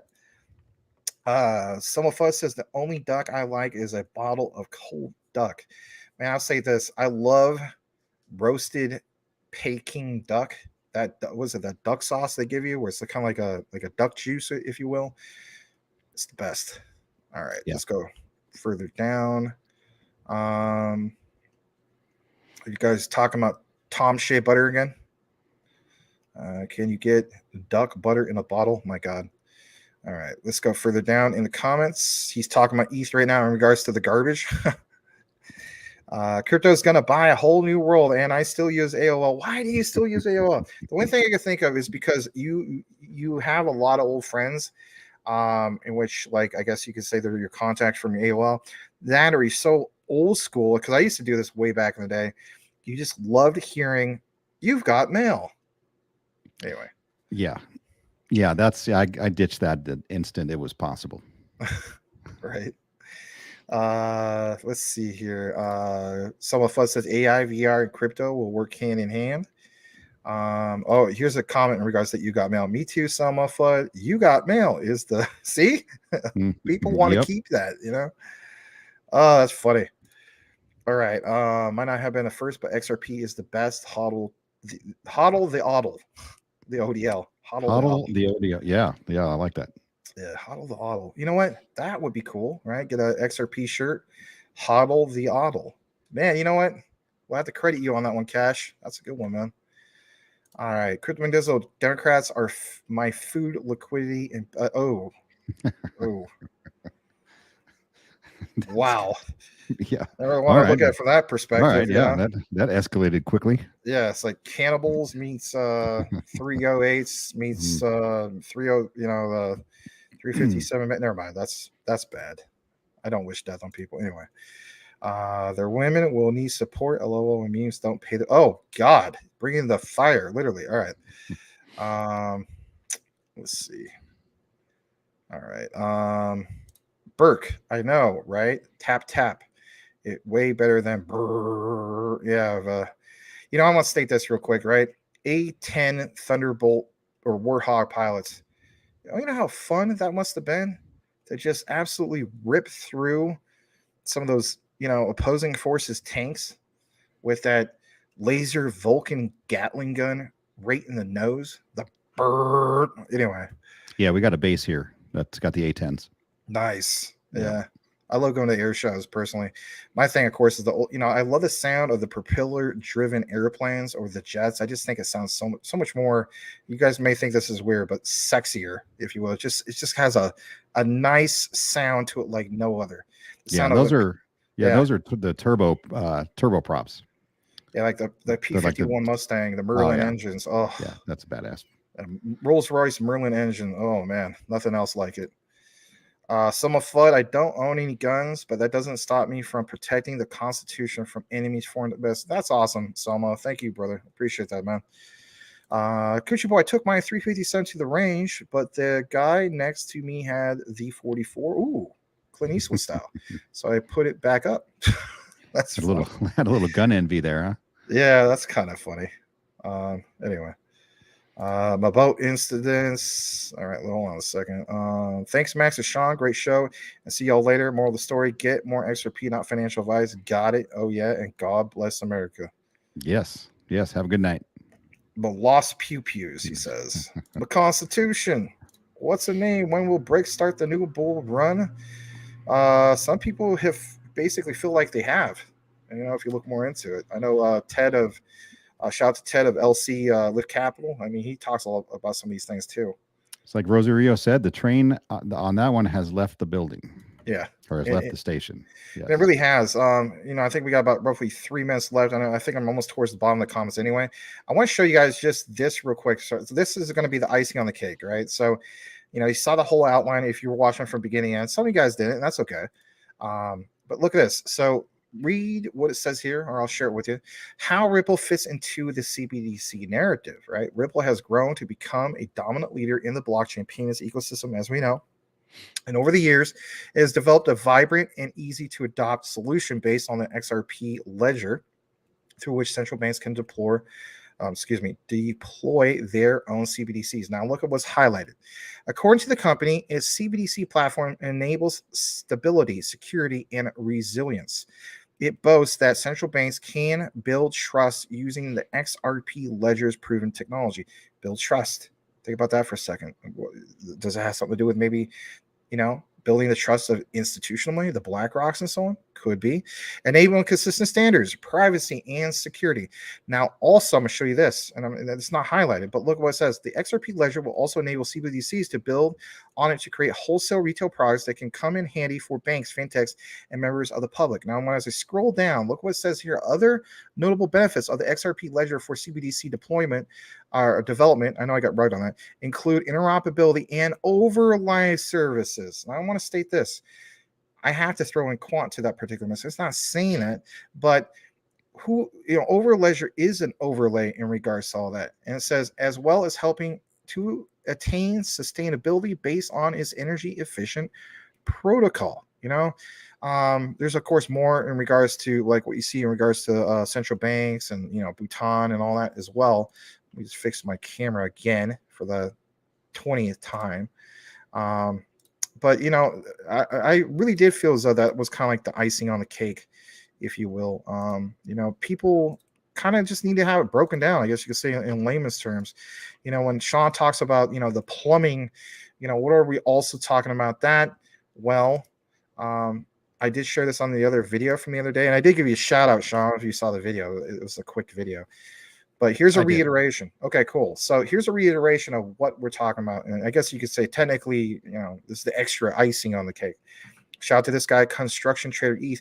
There's only one reason why you see quant name here, and that is once the digital pound is created, that was digital pound, not the central bank, the European Union's central, or I should say the central bank or CBDC of the euro, right? It says once the digital pound is created, it will be fully interoperable via quant over ledger network. Again, sitting above, right? Blockchain agnostic. Soon these quant tokens are going to become very scarce and expensive. And you guys, some of you have already seen the video. Some of you haven't. That's beyond the point. I'll just leave it out there. It says originating members of the group include, so these people we see here, foundation and associate members include Accenture, Avalanche, Billing Group, Clifford Chance, CGI. We talked about Electronium earlier. Might as well give them a mention. Quant and Ripple. Again, Quant and Ripple. So again, guys, just got to point some of these things out. We got to pound that home. And then last is this. This is a quick one. Sean saw it earlier. We'll play it for you guys. It's only 40 seconds. Smash that like if you haven't done so already. Global currency reset. Watch till the end. Listen to this. Currency reset with all currencies, but only 204 have agreed to keep their currencies within 5% of each other. The dollar will not be used, and the reserve currency that they will choose out of this 204, whichever one they decide to choose, or maybe another one that they'll decide to choose, and these other countries balance with it.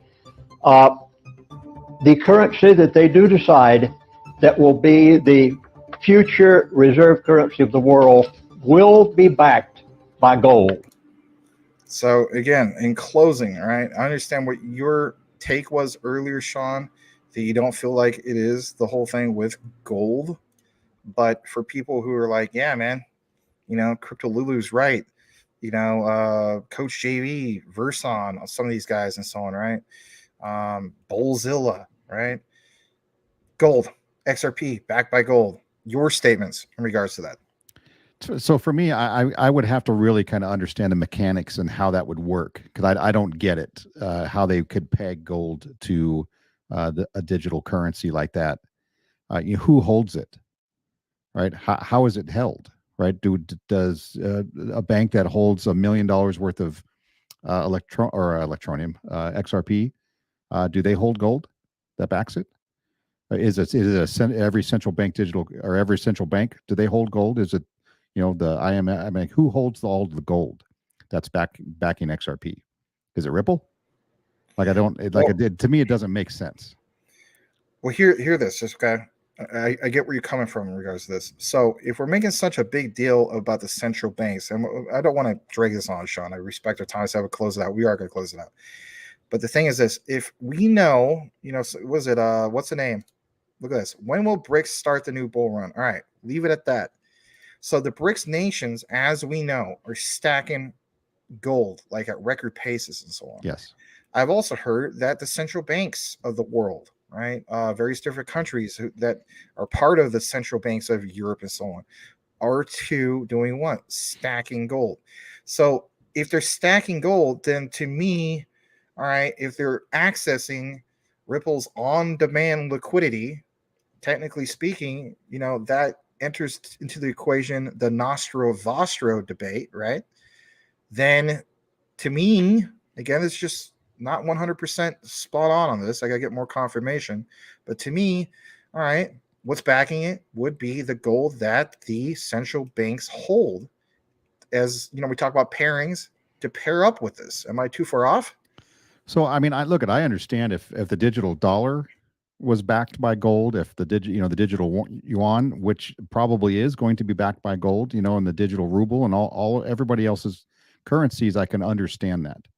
But having an agnostic commodity or currency like XRP, if you're trading this XRP back and forth, right? It doesn't sit in just one wallet, right? Like the US wouldn't just have a wallet of XRP and it would go out and then come right back, right? So you would always have that same amount backed by whatever gold you currently held. So that's why I'm saying I need to understand the mechanics of how that would actually work for it to make sense for me. You know what I'm saying? If you're passing XRP all around the world, does every country have to hold gold? Every country uses it has to hold gold. Like, you know what I'm saying? Like, I don't. Here's what I'm saying. I'm saying I'm too stupid to understand the mechanics of how that would physically work. And that's right? okay. I mean, that's okay. You I don't have to know. I don't get it Yeah, yet. I need to do more research on that. exactly. Well, I'm not saying exactly like, hey, Sean, exactly. You You know, you got to dummy. do it. Yeah, no, not like that. But that's the whole thing. I mean, you know, when we connect the dots and then you keep hearing the stories of the BRICS nations, especially Russia and China, but my God, those two countries at record pace are stacking gold. They have been for years, and especially now. And how about this? You know, Biden announces that, you know, oh man, Putin, you know, we're going to show you you're going to be taken off of SWIFT. And he's just like, all right, no problem. Well, you know, if anything, it's going to cause your, you know, was it the second largest gas station in the world, right? Basically speaking, Russia. Right. So we're the second largest gas station in the world. And as a result, who are the ones that really, pardon my expression, sucking the hind tit when it comes to this?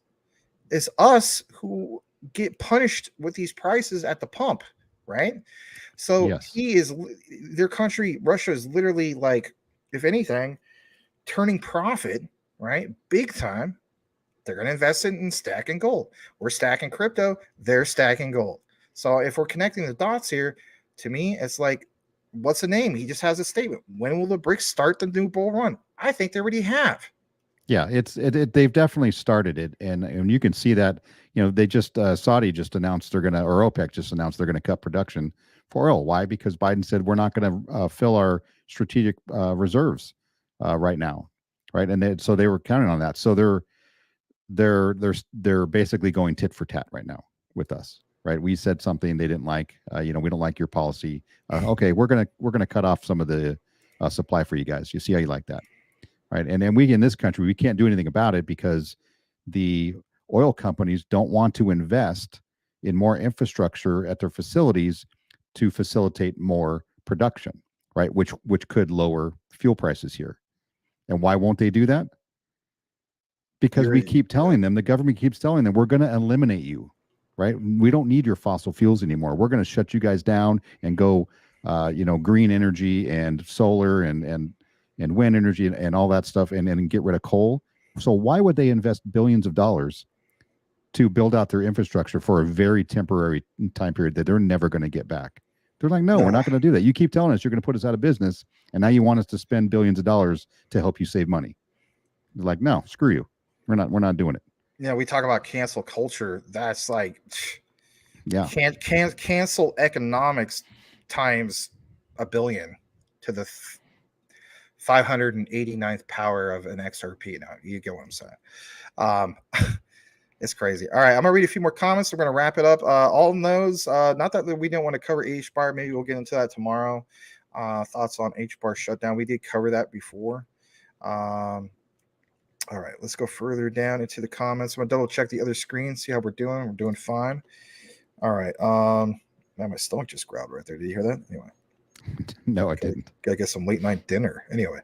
Let's go further down. We got Antriok. Welcome. Glad to have you Annie here. Rock. Right. Nice to see you, Annie Rock.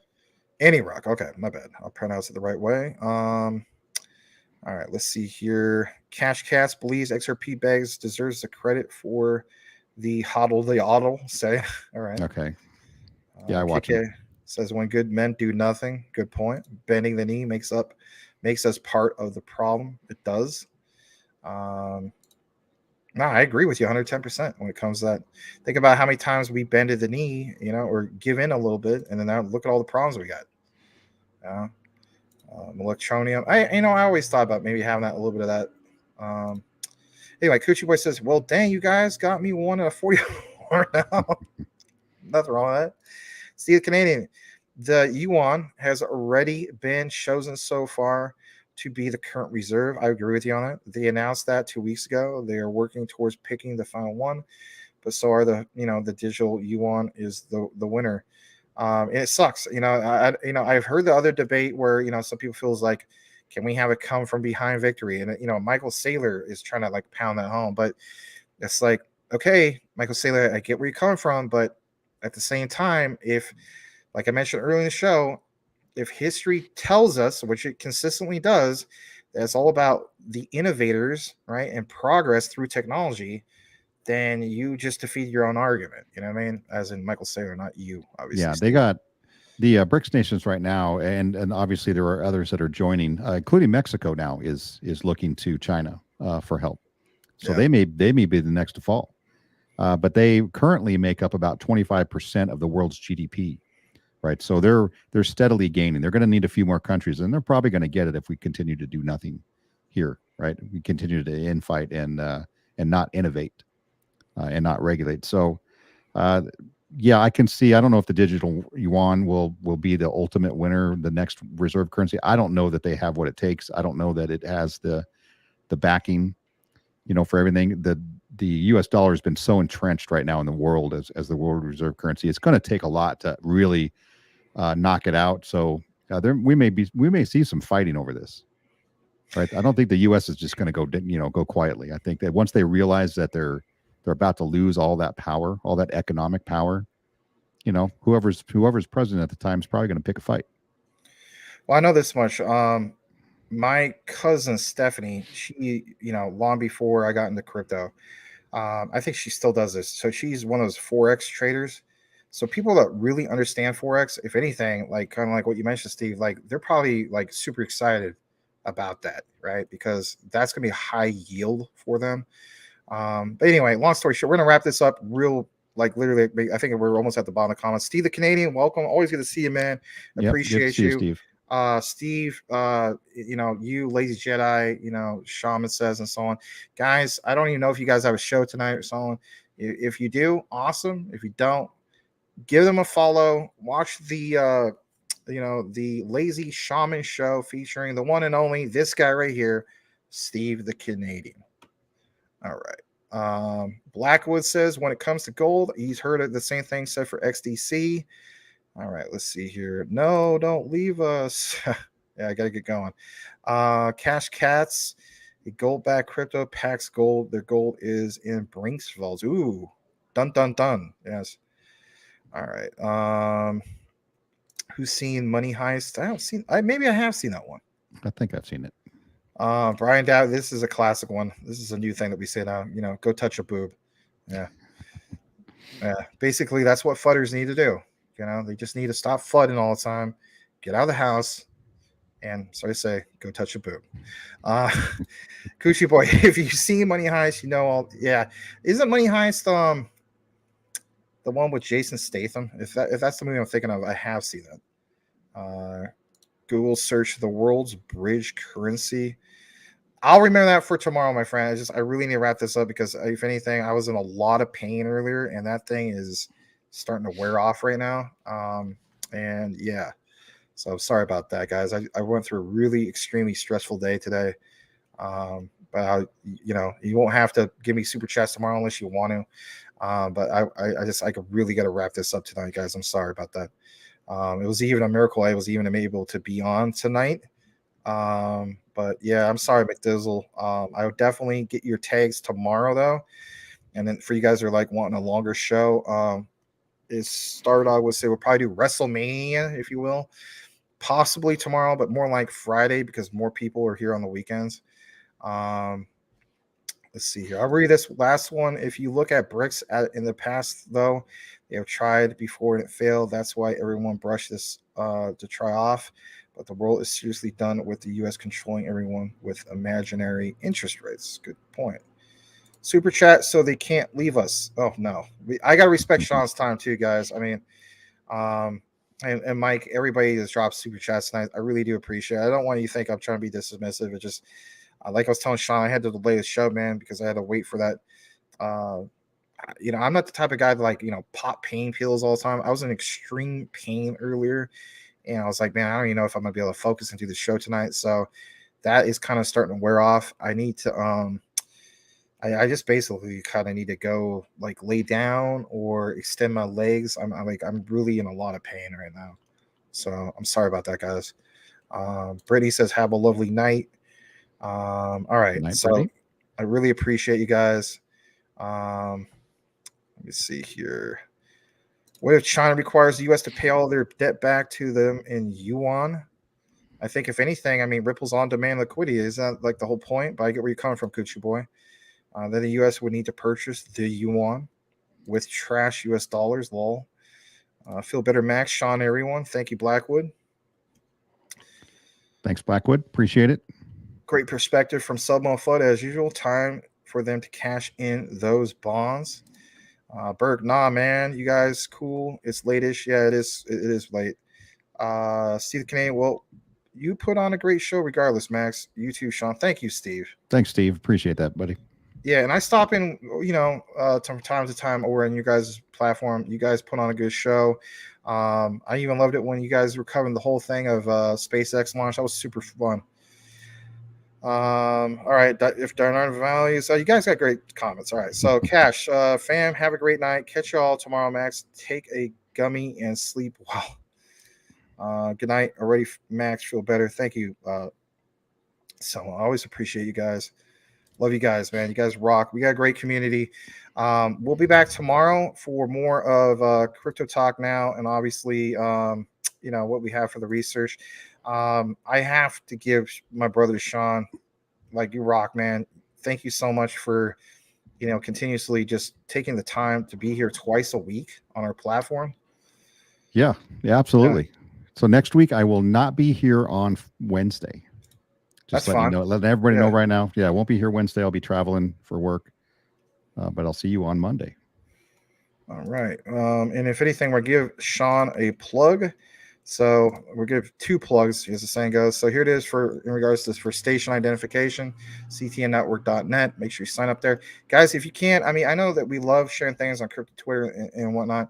I'm still posting some things here. We're getting a little bit of momentum in regards to that. But if you have any articles or anything like that, you could drop them on the forum. It's not that it's not user friendly. It is. I've been getting more used to it. So I've been dropping some things there. But anyway, here's Crypto Smith. Go to his channel, just like a lot of other people, when you click on creators, and it's going to take you straight to his YouTube, which is The Space Crypto Smith. And with that said, I'm just going to let you have the last word, Sean. Take it away. Something you want to share in regards to your channel, the live, you name it. No, really. The channel is the channel, right? I just do, I don't do a ton of videos now. I've been super busy at work and other things. So after next week, I think I'll be back to doing a few more videos a week. But I do appreciate everything that Max and the CTN channel and Larry, hopefully you're back very soon. I do miss watching you. And the entire family out there. Obviously, it's an absolute pleasure for me to be here and just share my thoughts and opinions and all that stuff with you guys. So it's been a blast. I do love it. Well, we love having you, man. I guess that's just about it. So give him a follow if you haven't done so already, guys. At the space see, this is where I'm all messed up. The Space Crypto Smith, forging that crypto. Sean doing it big. All right, thanks, guys. Everybody. Have a great night. We will see you back here tomorrow at 9 p.m. Eastern, 6 p.m. Pacific. I'm sure I'll be feeling a lot better then, and so on. I will not be busting out any recorded content or anything like that tonight. So I need to be feeling better. But the double plug. That's funny. Sobo, looks like you stayed to the end. I hope you're doing well as well. Thank you again, everybody. Have a great night. And again, like I said, we'll see you tomorrow. So That's a show. Over and out. Night, everybody.